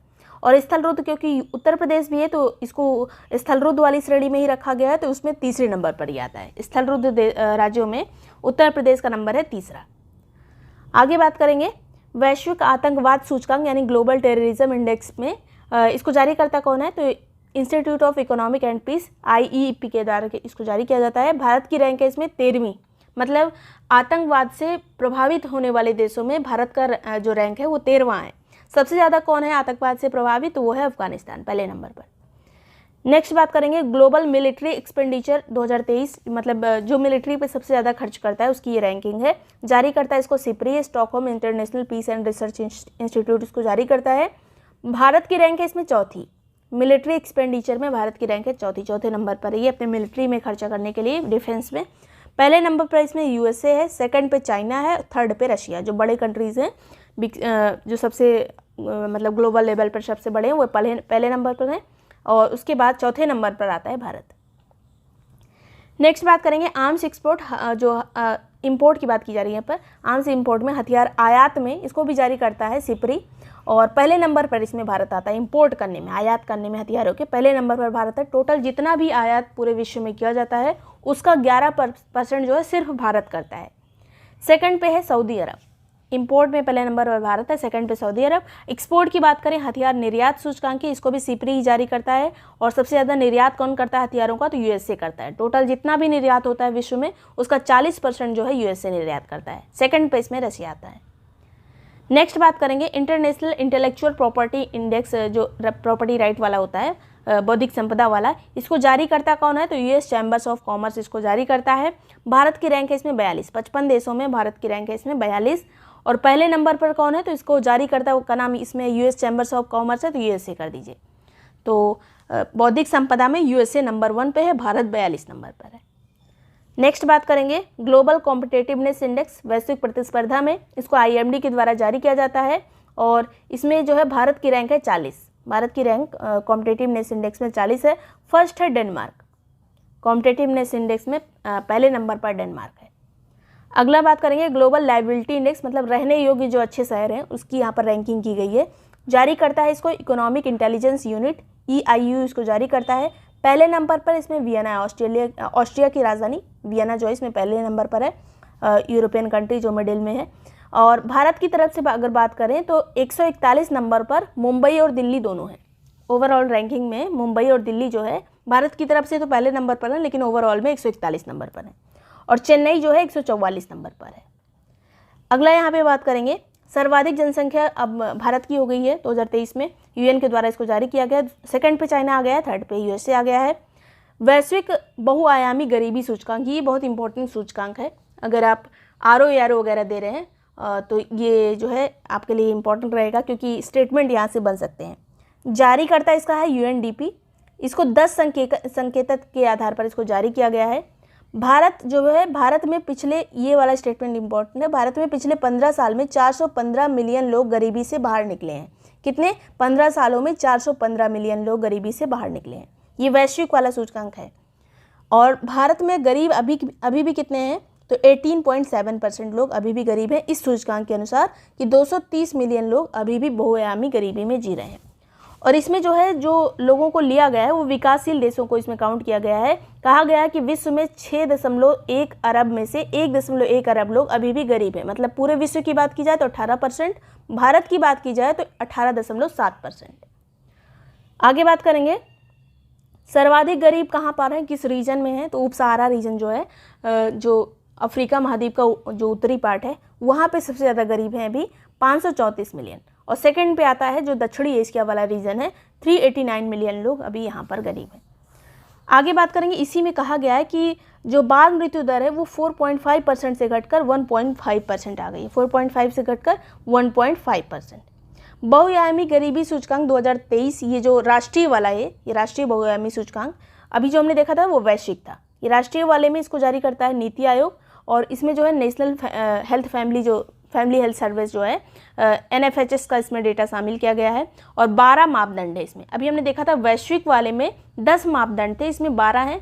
12 में 2 एक्स्ट्रा कौन से हैं, तो एक तो मातृत्व वाला है, मातृत्व लाभ वाला, और दूसरा जो है बैंक खातों को भी इसमें शामिल किया गया है, किसके पास कितने बैंक खाते हैं, या फिर जिसके पास बैंक खाते नहीं है उसको भी इसमें जो है गरीबी वाली श्रेणी में डाला गया है। और इस इंडेक्स में कहा गया है कि 2015-16 से लेकर 2019-20 के बीच में 13.5 करोड़ लोग, 13.5 करोड़ लोग जो है गरीबी से बाहर निकले हैं भारत में जो है 13.5 करोड़ लोग जो है गरीबी से बाहर निकले हैं इन साल के बीच में। और इसके अलावा जो ग्रामीण क्षेत्रों में जो गरीबी है वो 19.29% हो गई है। 2015-16 में ये 32.5 थी, अब 19% सिर्फ याद रखिए कि 19% तक आ गई है।